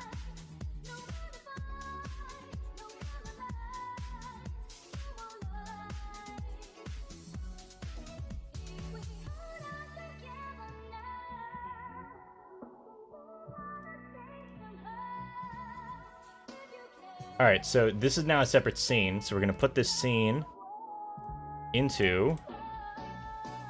this, and then we're gonna fuck with it so it doesn't look awful, because that just looks bad. Alright, and then we also gotta fix our transition. Also, I noticed deactivate when not showing, we want that checked off so that it's just always running. That way we don't have this moment of blank silence, or blank like screen when the camera's activating again. Like I said, this is a gigantic, like you were talking about, Walker Pierce, this is a gigantic fucking balancing act. Alright. Let's transform, rotate 90 degrees the other way.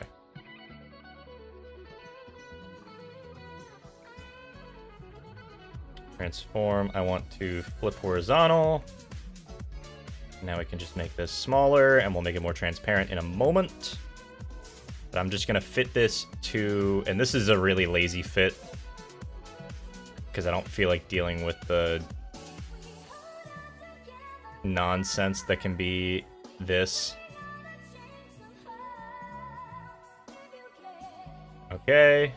And then we go to filters, and we add a color correction, because for whatever reason the opacity is in the color correction, and we just kind of tone that down a little bit.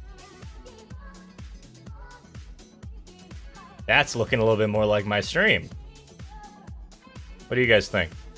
Look decent?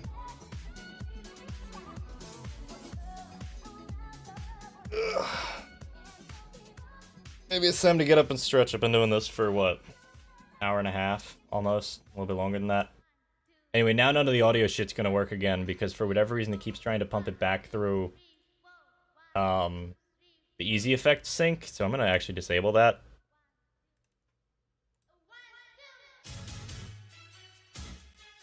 Don't want this going through this ever. I don't want anything going through easy effects. At least as far as audio goes. I want it going into here. Okay. So now that's working. Everything's working. It's doing its thing. We're vibing. But yeah, half of this is just, like, it's just a mess. It's a fun mess. And everybody always asks me... I've had several people over the past couple months come up and ask me, like, why do you do streaming if it's such a hassle? I enjoy it. I like solving puzzles. This is my puzzle solving. You know? And I enjoy getting to hang with people. It's a good excuse and a good reward for putting forth all this effort to make something that's decent and people enjoy coming to hang out with, you know? So I think that's actually everything in this scene set up. I think. Well, okay, technically I've got to do gameplay alerts and shit. So, I've got to do alerts for, like, subs and stuff. Which those should be pretty much drag and drop. I don't think that any of those have... I don't think that any of those have anything particularly weird about them, like I have to scale them or anything. I'm checking them off on the side here. But yeah, those are just going to go straight on top.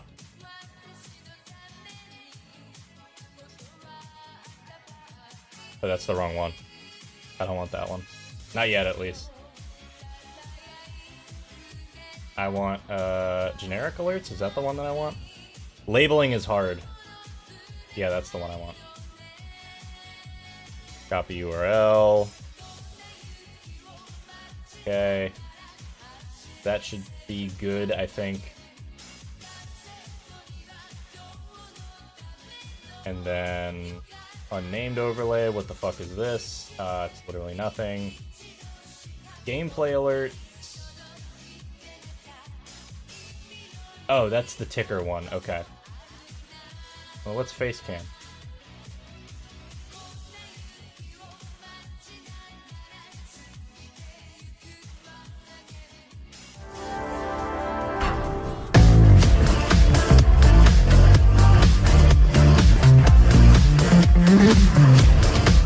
Thanks for the support, Tabitha. There we go. In case I ever get to 1,000 YouTube subs, and you guys can make members, or you guys can be members, that's what you get to look forward to when you become a member. Fucking perfect. Alright.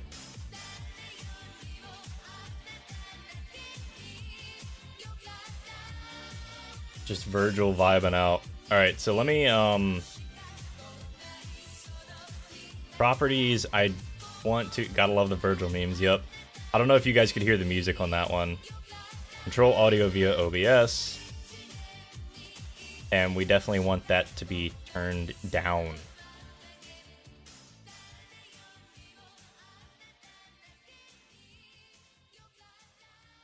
Yeah, we can hide that one. Definitely want that turned down a little bit. But let's try it one more time.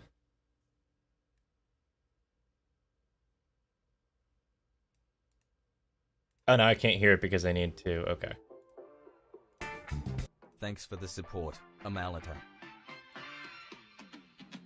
And VLC still being stupid and not doing that right, but whatever. Anyway, yeah, now whenever you do...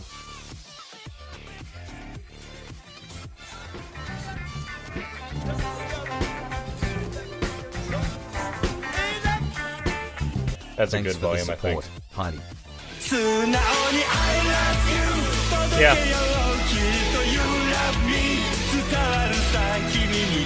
Why's the font fucked up? Thanks for the support, Johnson. Why is the font fucked up is my next question. Settings. Text settings. Oh, it's right in here. That means it must be wrong in OBS somewhere.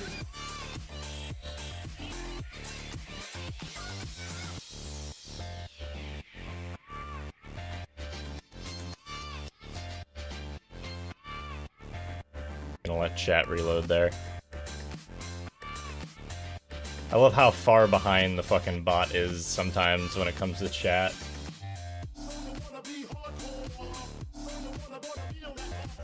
Alright. So I think that sets up everything. Almost. I think there's one more. Excuse me. I think there's one more thing I gotta set up here.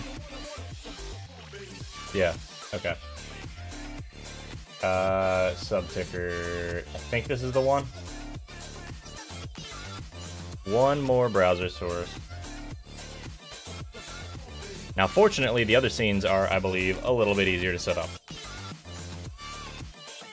And I should be doing it faster now that I've gone through the process of setting up one of the more complex scenes. Because this scene just has a lot of shit associated with it. I do want to control audio via OBS, and I want to just turn that down a bit. I think I should probably leave that pretty high.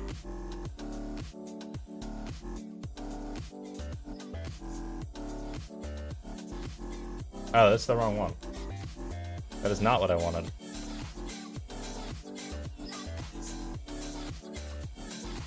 So maybe I do have to do a little bit of stretching and such for this.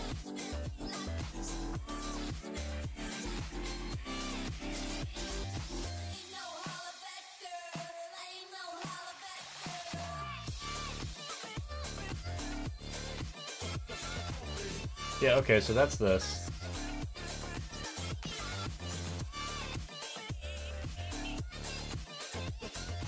Which I thought I had it set up differently, but oh well. I haven't looked at a lot of this stuff in a long time. Subticker. I don't even know what this one is. What are the settings for this one?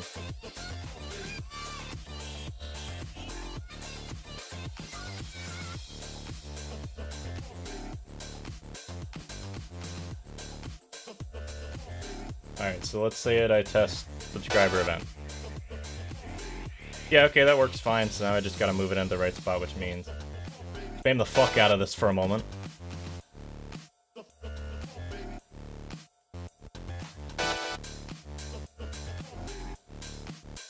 Get that old Jet Set Radio sound effect in there.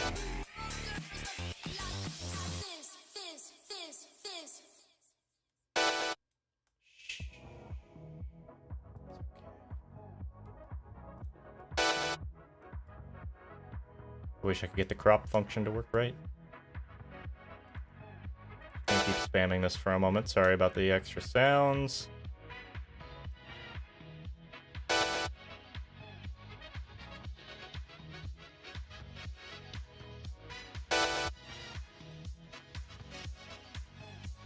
Unfortunately, this is a kind of tedious process because I don't have any good markers to go off of because I didn't set this up very well.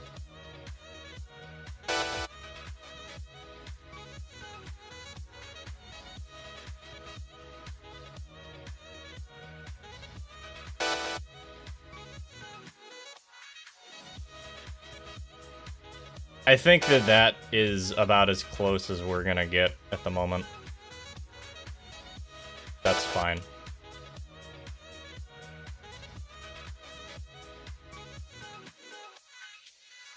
Alright, so that's all set up. Lock it into place. Don't fucking touch it. Don't click and drag it everywhere. We're good. When I initially did this scene, I did have a whole other thing with, over in the top right here. Well, top left for you guys. I had a whole thing with the display for my actual game capture. I don't think I'm going to set that up right now. Mostly because I'm lazy. But next thing let's do is let's set up the webcam frame. And I'm going to do this as its own scene for a couple reasons here.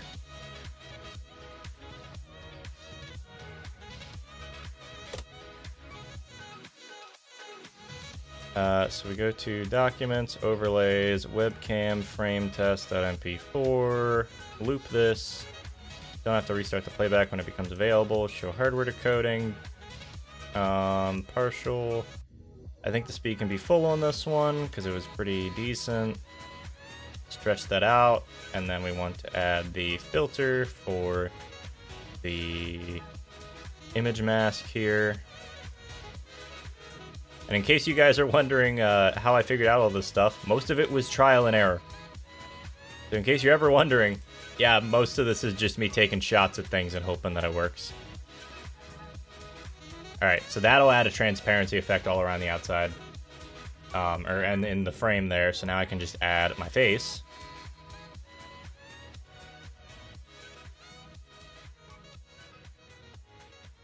Stretch that out so it's right. Pop it behind there. I might actually change... I might make this a little bit.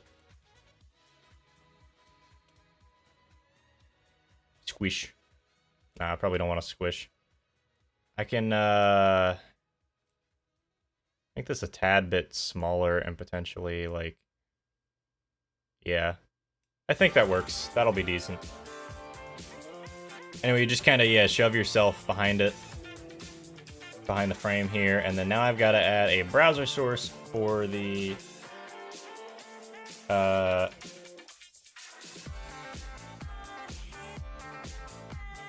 need to rename this. Not subticker, it's ticker alerts. Wide Drana, yeah, we can do Wide Drana again. Actually, can we? I don't think I have the right plugin installed for that, but I can make a note about it. Like I said, this is going to be a gradual process, I think, just getting set back up. Because I didn't save all my shit. Which is really the issue. Small.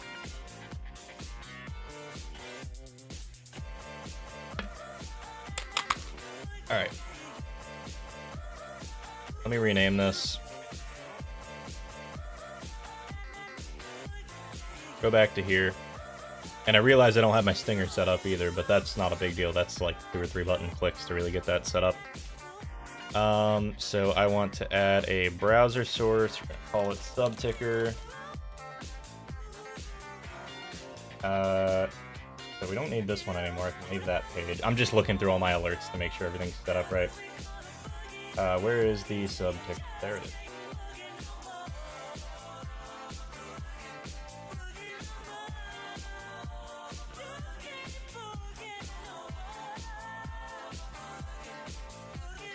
That's weird.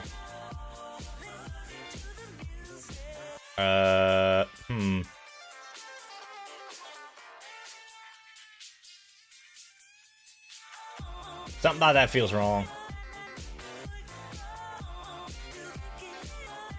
Hold up.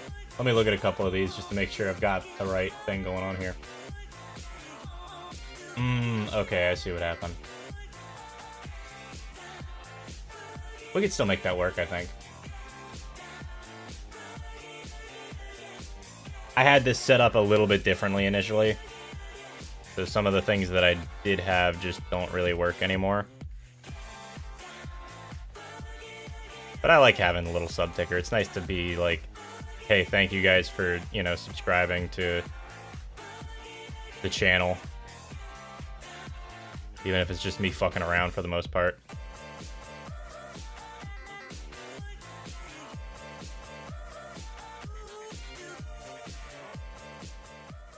A little bit bigger. Perfect. So that'll do that. And I think that that's the whole... Well, we've got to add the actual browser source for the ticker alerts. And now I get to spam the ticker alert button again.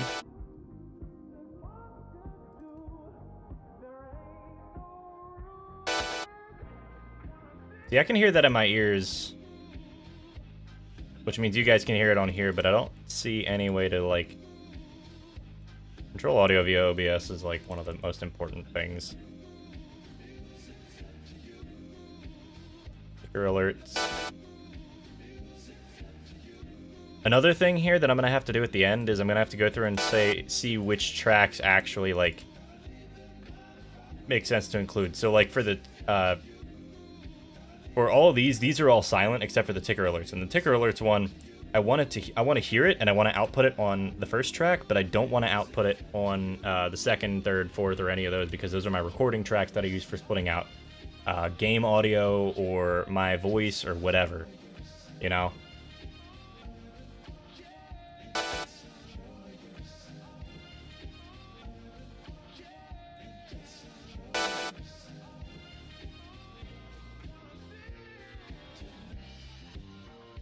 Gonna spam this a couple more times. It'd be so much easier if I could crop this fucking thing, but I can't.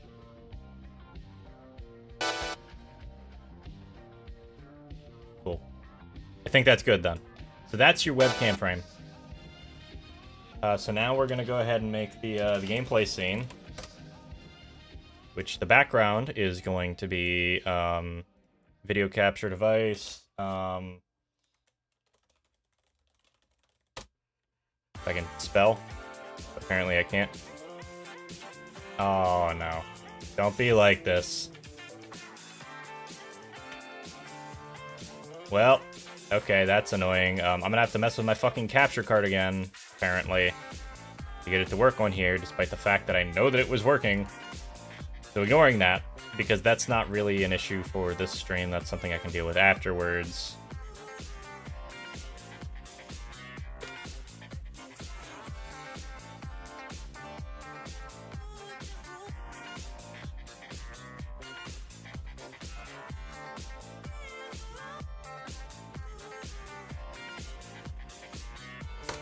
Hold on a sec. I'm gonna check real quick on something. I need to stop hitting the Discord button by accident. I realize I haven't been interacting with chat much. I apologize. The secret nighttime stream to test. I'm not gonna be testing this stuff.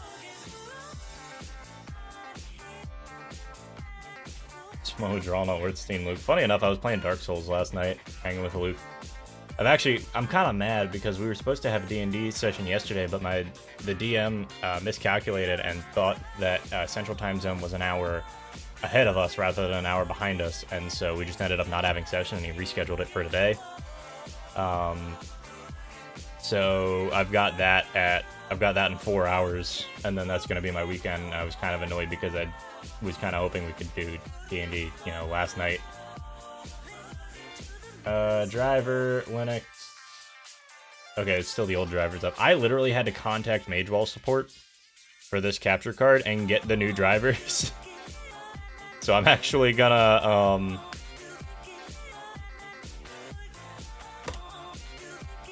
I had to get, experimental drivers because they fucked up some stuff.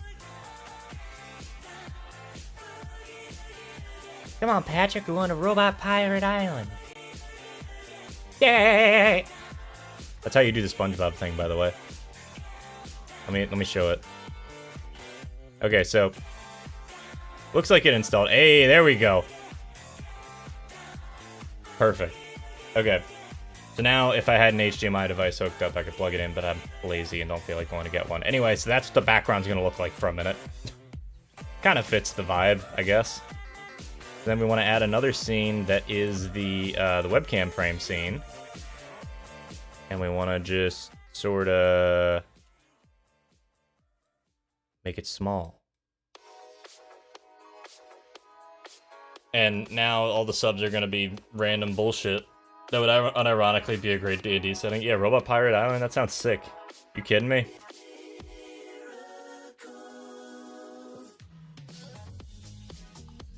Okay. So that's good. Adding the ability to add scenes to scenes in OBS has actually been super fucking useful. But yeah, as far as the SpongeBob thing, the SpongeBob laugh, all that Tom Kenny's doing is just going, yeah. That's it. That's the whole noise. He's just like poking his throat while he's doing it. Which you gotta be careful about. Obviously, you punch yourself in the throat hard enough, you're gonna hurt yourself, but for the most part, it's not that bad. Throwing some dinosaurs and it's a true winner. Honestly, yeah. That's the new Tomb of Annihilation for Dungeons and Dragons. It's just the level like 18 to 20 adventure.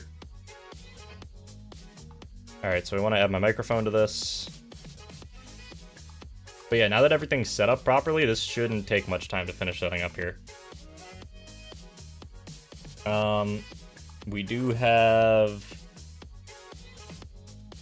our other alerts here. We do put the face cam alerts in here. So this is only video capture is the other thing. So we are going to have to do a audio capture. Break your Adam's apple. Don't talk about that, man. That sounds painful.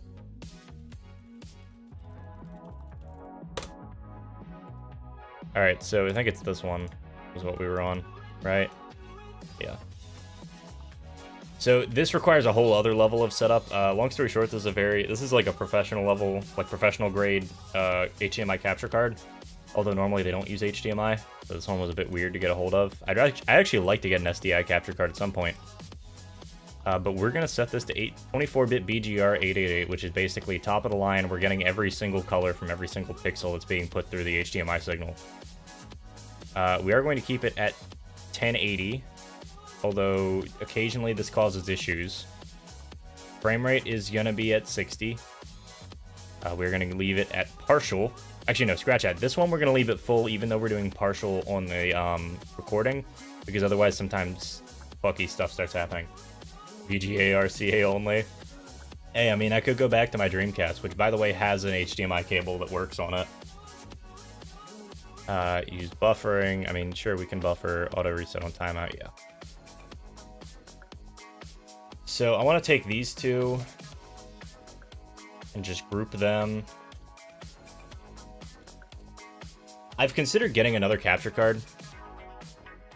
Oh, I have to rename this one.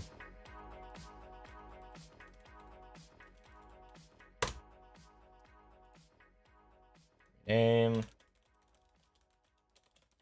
So there's your Magewell capture stuff. Here is, so we just sort of group these, and it's gonna be overlay stuff.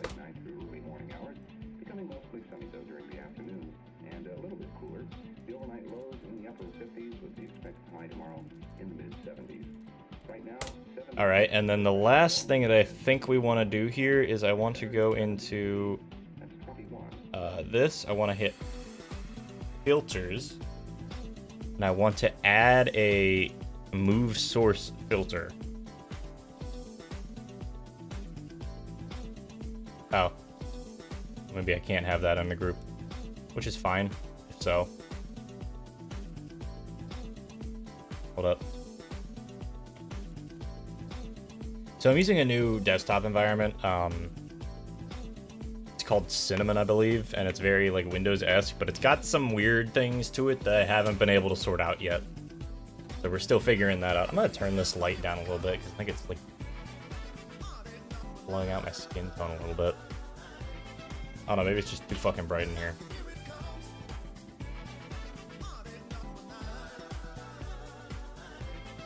I don't know if that's really any better. Oh well. If we want to get real wild, I'll mess with some color settings later, and we can talk about low light stuff. I do want to get some. I want to get some different lights for this room, and I want to get some stuff that I can put up in the background. I want to get some electroluminescent tape or wire that I can put up and like maybe outline that like wooden guitar over there that it glows in the dark. Maybe get some floodlight, or not floodlights, but like some like low lights that I can put up against the wall and make them shine a different color. But also my room isn't white, and so it just ends up looking slightly different than you would expect, regardless of what happens. My room's walls aren't white; they're like a beige, and so everything ends up looking a little bit warmer than you would expect. All right, so back into here, I want to take this webcam frame. So this is a very finicky thing, but this is a very cool plugin made by, I believe it's Exceldro, who makes a shit ton of plugins for OBS. And this one in particular it lets you make transitions by moving sources and stuff, rather than just relying on some like magic through the scene transition buttons. Bioluminescent tape. Where's the bioluminescence coming from, Walker? I actually think 300 milliseconds is fine for that. Ease in and out, easing function cubic, and no end delay.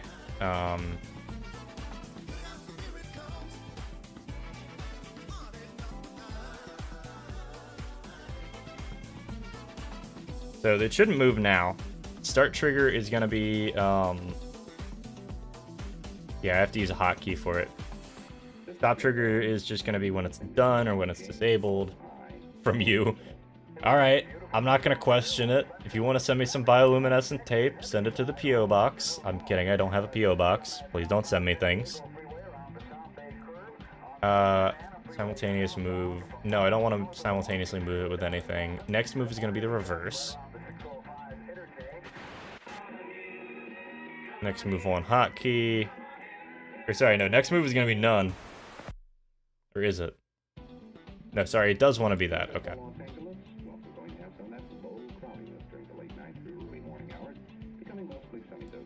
Let me see here. Webcam frame.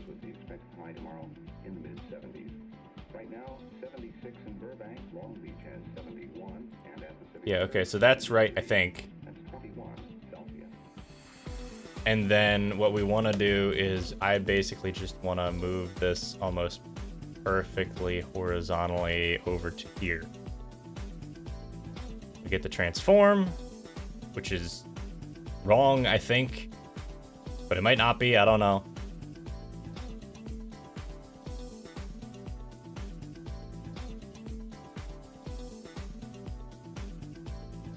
Or I don't know, here. Get transform.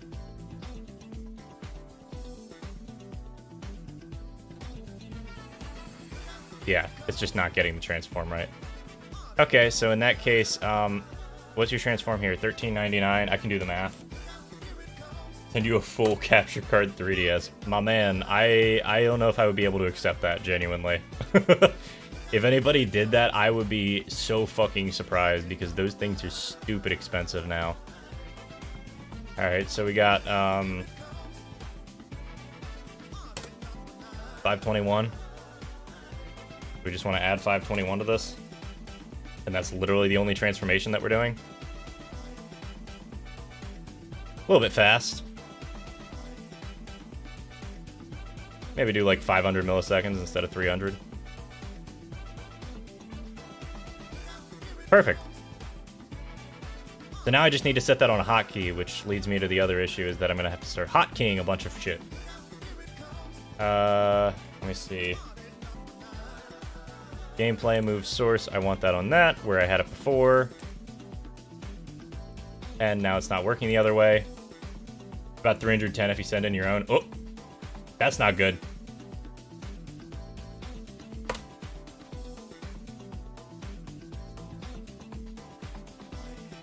Okay, everything's still there.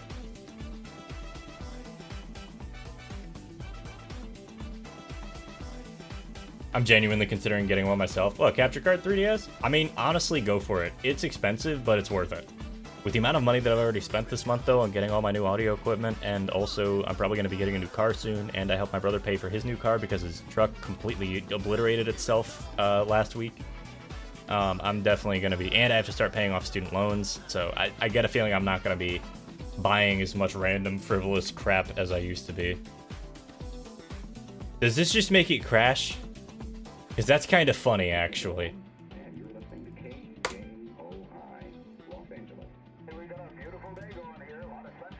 Okay. Let me figure out a better way to do this then.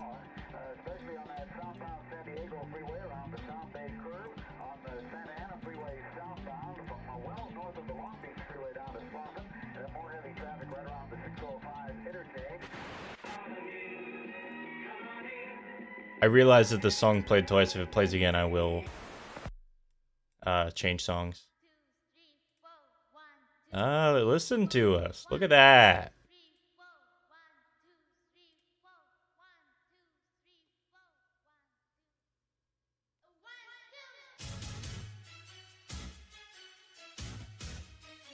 Okay, so that is working right here. Why is the hotkey causing it to fuck up? What if we try a different hotkey? If it still bugs out while that's happening, then I will call it wonky, and we'll figure it out later. Page down. I don't use page down for anything.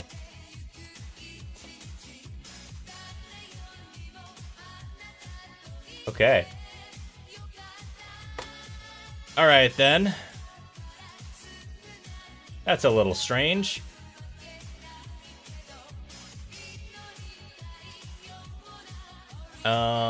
Ease in, ease out, Cubic. I mean, that looked fine to me. Start trigger. I think it would be cool to be able to stream for you. Fair. I mean, you could always do it through an emulator. But I understand that that's not the same experience. Although I'd argue that for you on a controller might actually be a little bit better than for you on a 3DS. Assuming that the emulation is decent quality, but that's not always the case.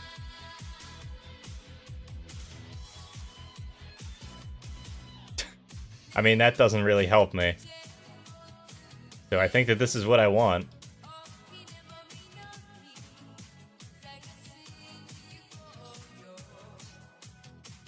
Simultaneous move source, no. I think this is set up right. I don't know why it's crashing. Maybe it's just crashing because I have two OBS things open and one of them is messing with it. So I'm going to assume it's that for the time being, and we're going to leave it at that. I'm going to call that okay. This is acceptable. Alright. So I think that that's actually this scene set up, which means, what do we got left? BRB scene? And possibly another scene for when I'm on desktop. But the BRB scene is just like 2 or 3 media sources.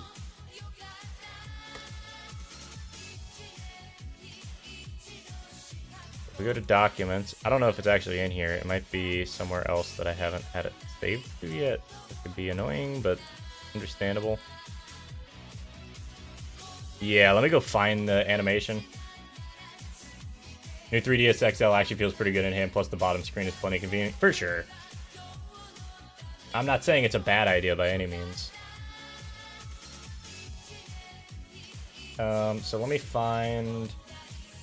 There it is.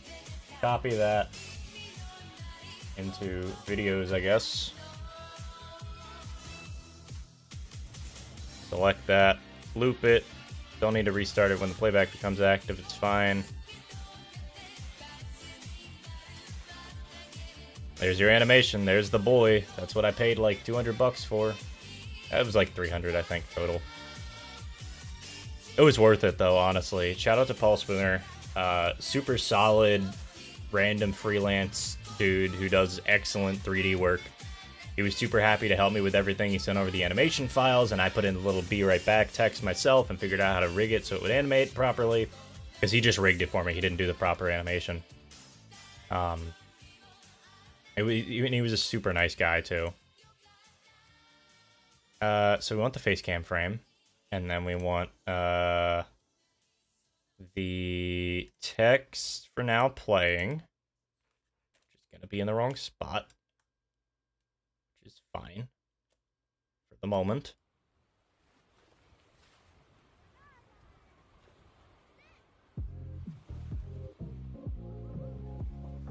And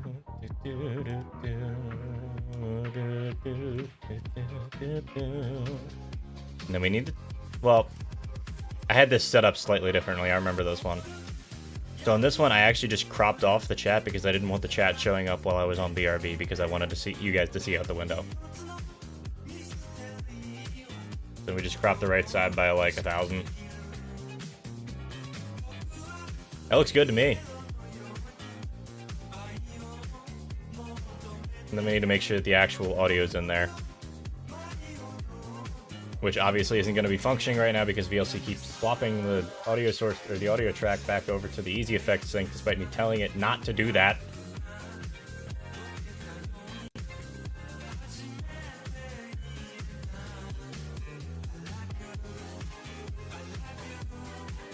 I think at one point I had the waveform running in the back of the now playing ticker, but but it looked messy to me, so I think I decided I was not going to do that. And then the only other thing I need is my microphone in here, which normally I just mute that if I'm going BRB. I think that's good. I guess we can set up my desktop view if I need that, which is going to look really wonky because I have both screens filled with OBS, so no matter what I do, it's gonna, like, we're gonna have the whole Hall of Mirrors effect going on. But that's all good. I think that this looks pretty damn nice. Alright, so let's do the desktop scene.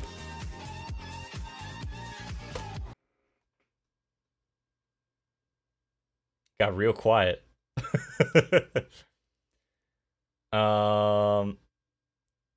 Audio output, VLC.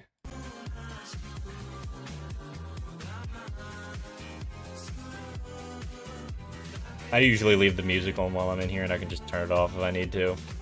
Because I usually have that, I'm usually monitoring that, so I can usually hear that myself, because I actually like the music that I put on my streams. So let's do a window capture, or sorry, not a window capture, a screen capture. And there's the Hall of Mirrors. Fucking yeehaw. Good luck dealing with that shit. Don't know what else to say. This is a very trippy stream now. Alright, so that's good. I love the parallax scrolling effect that you accidentally get by doing shit like this. Look at this. This is great.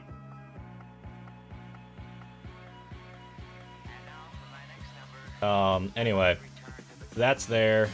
I want the frame, webcam frame, which again can be shrunken down and shoved in the corner. I'm not gonna put the transition on this one because I still need to figure that out, and also I don't normally use it on the screen anyway. Big bumpin'. Look, I got big bumpin'. We can play big bumpin'. Not today. After the stream, I'm talking. I'm not doing another stream. And I think streams are gonna be a little bit more sporadic, but I might end up doing some more like evening and weekend streams depending on how I'm feeling throughout the week. So we'll see. We'll see how things end up matching up. But, let me see, what else am I missing here? The VLC output is there. We've got the webcam frame.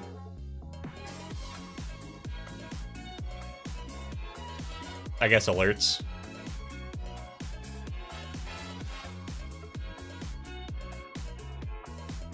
Put the face cam alerts on there. And just to test real quick, if I emulate, perfect. Okay, that works just fine. God, I love, okay, so there's been a bunch of updates for OBS recently and some plugins that have come out. And one of those things is called a downstream keyer, which basically means that if you have like specific things that you always put on every scene, you don't have to go through the process of putting them on every scene. You make a downstream keyer where it just takes that scene and overlays whatever your downstream thing is. And then it sends it out. So like I've really been looking at that a lot recently, and it's super fucking nice. Does that mean fewer streams or just more inconsistent streams? Probably a little bit more inconsistent. I don't know about fewer. It may be a little bit fewer. I still really enjoy doing this. I like hanging with you guys. You're fun people to hang with. And it's nice to be able to play games for you guys and entertain you and have a good time. At the same time, I've got other stuff I want to be working on, and realistically, this stuff did take up a lot of my free time. Any free time that I wasn't hanging with friends was mostly just this. And I don't know if I want to be doing that this way anymore, because I've got other things I want to be doing. I want to make stuff for my D&D campaign, which has been kind of just sitting on, you know, it's just been sitting there for like 2 years. I haven't done anything with it because a bunch of shit's been happening. I want to play more video games on my own time. It's nice that streams are very good for like making me commit to something. And that's nice. I like that. I like being able to commit to a video game. But at the same time, I would like to be able to experience games in my own time and not have to worry about, oh, I've got to wait to do this during stream, you know? I think that sucks. Stinger.mov. Think. Oh no, we've got an MP4 in here. I don't think the MP4 is going to be... Was it the MOV?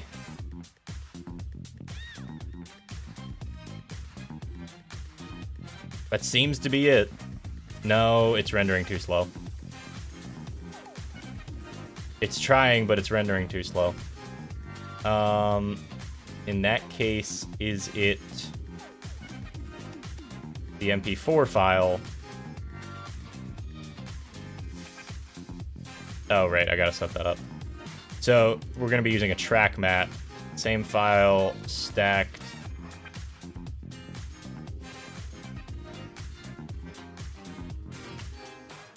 Why is it so slow?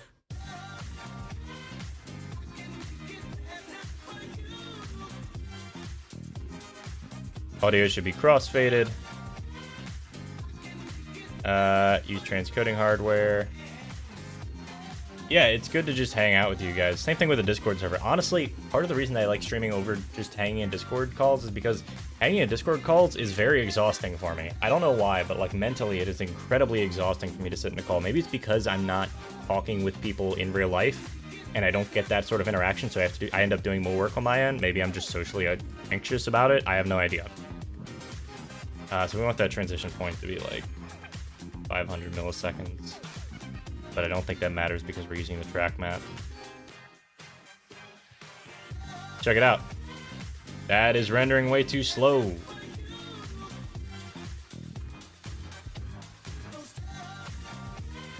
Why is that rendering so slow?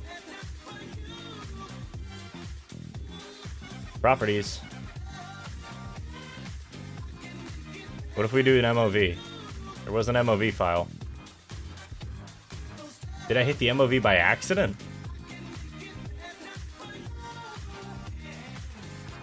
WebM.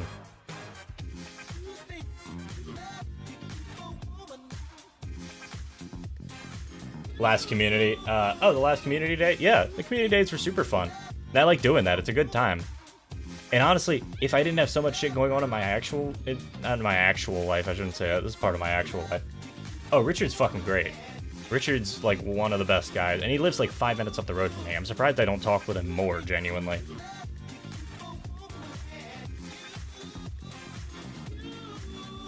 But, like, I really do appreciate all those guys. Like, everybody who I get to hang with, like, they're all great people. And the problem is that a lot of the time I am trying to arrange meetups that are out, like, with, like, people who are outside of my streaming group as well, you know? But I don't think that'll be quite as much of an issue anymore, so maybe I'll have some more community nights, maybe I'll host some movies, because I've got plenty of crazy-ass movies that I want to watch. Okay, so we've got an MP4, which should be running fast, but it's not.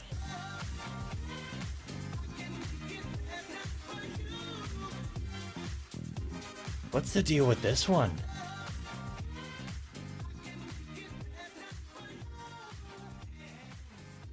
It's so strange. Stingers are always a little bit wonky. Okay, what if we do the side by side? Yeah, that's what I thought. It just doesn't work right. Side by side, stinger on the left, track mount on the right. Let me look at these files. I think this is the last thing I'm gonna end up doing today. Just because I don't see much of a need to do much else. Can we stop playing repeats? Yeah, give me Stomp. Stomp's fucking good. For the moment, let's just say, okay, sure, that's fine. Whatever.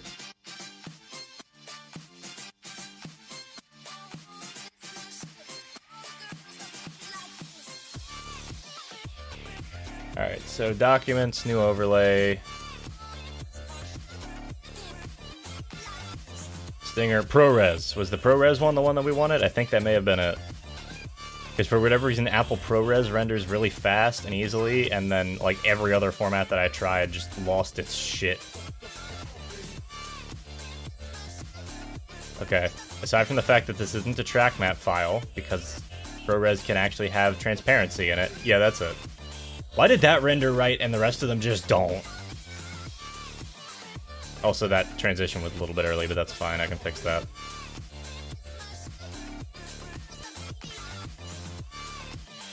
That's the waveform, so that's not going to show anything. We go to the gameplay screen. That's what I'm fucking talking about. Let's fucking go.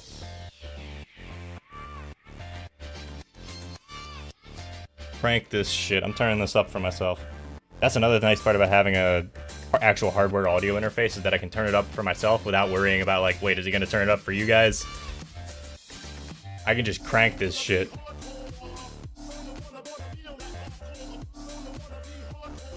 Anyway, I can do this now too. I mean, I could do that before, I just didn't because I didn't think it was a good idea. It's still not a good idea. There's the mic. There's a shit ton of light coming from over there, so I don't know how much I want to pull this over here, but you guys can see yourselves now. This is the shit that I love, man. This is the shit that I do. I just pulled that together in, like, honestly, what, 2.5 hours? I'm kind of impressed with myself. Honestly. Like, obviously, there's a couple more things I got to take care of. Tuna's working fine for the moment, although it's through a workaround that I really didn't want to do. I've got a couple effects that I want to throw on. But aside from that, stream's basically back where it was. Which is, for me at least, an achievement. Anyway. I think with that, I think I'm good. I think this was a good stream. I think this was productive. I got stuck doing an Arnold voice and he stepped away from me and he got back. It's just straight fit ass. Were you doing that the whole time I was gone? Yep. Fucking amazing. Nah, Richard's great. I love Richard. Richard and Luke are both awesome guys. But, yeah, so I've got some more things that I do want to implement in stream. I'm going to take my own time with it. But I think that we're back where we were. And I'm happy with where I am right now. DMC5 stream soon. I'm thinking I'm going to finish up Bayonetta. I was going to try and make it through more of Death Stranding, but I'm not interested in playing that game, at least on stream. Maybe I'll play it some more off stream, but frankly, like, my back is usually killing me by the time I get to playing games on, like, Friday nights or Sundays, because I've been sitting in this chair or in an office chair, another office chair for hours and hours and hours.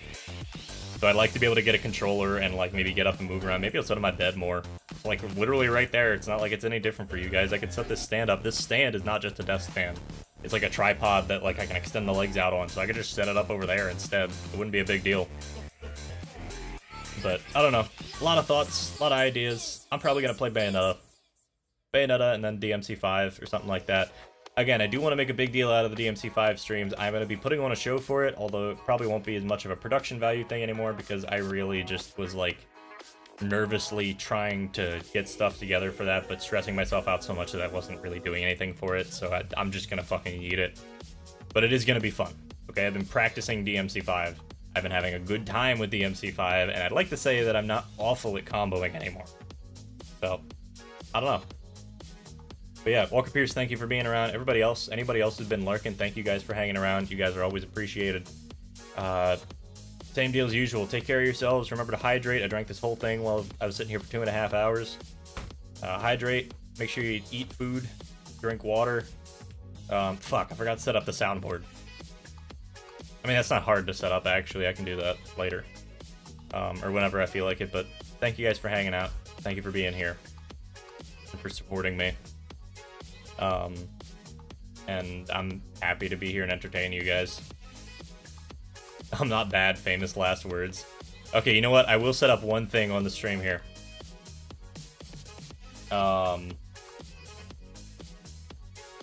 One more time, we're gonna do this stupid joke. Yeah, buffering.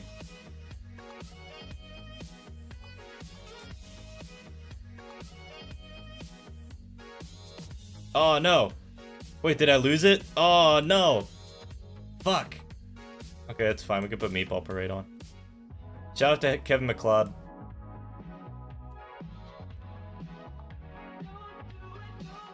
And, just to play us out here, hit it. Why can't I hear it? Fuck is wrong with this thing, man? It's gonna be loud. Very, very loud.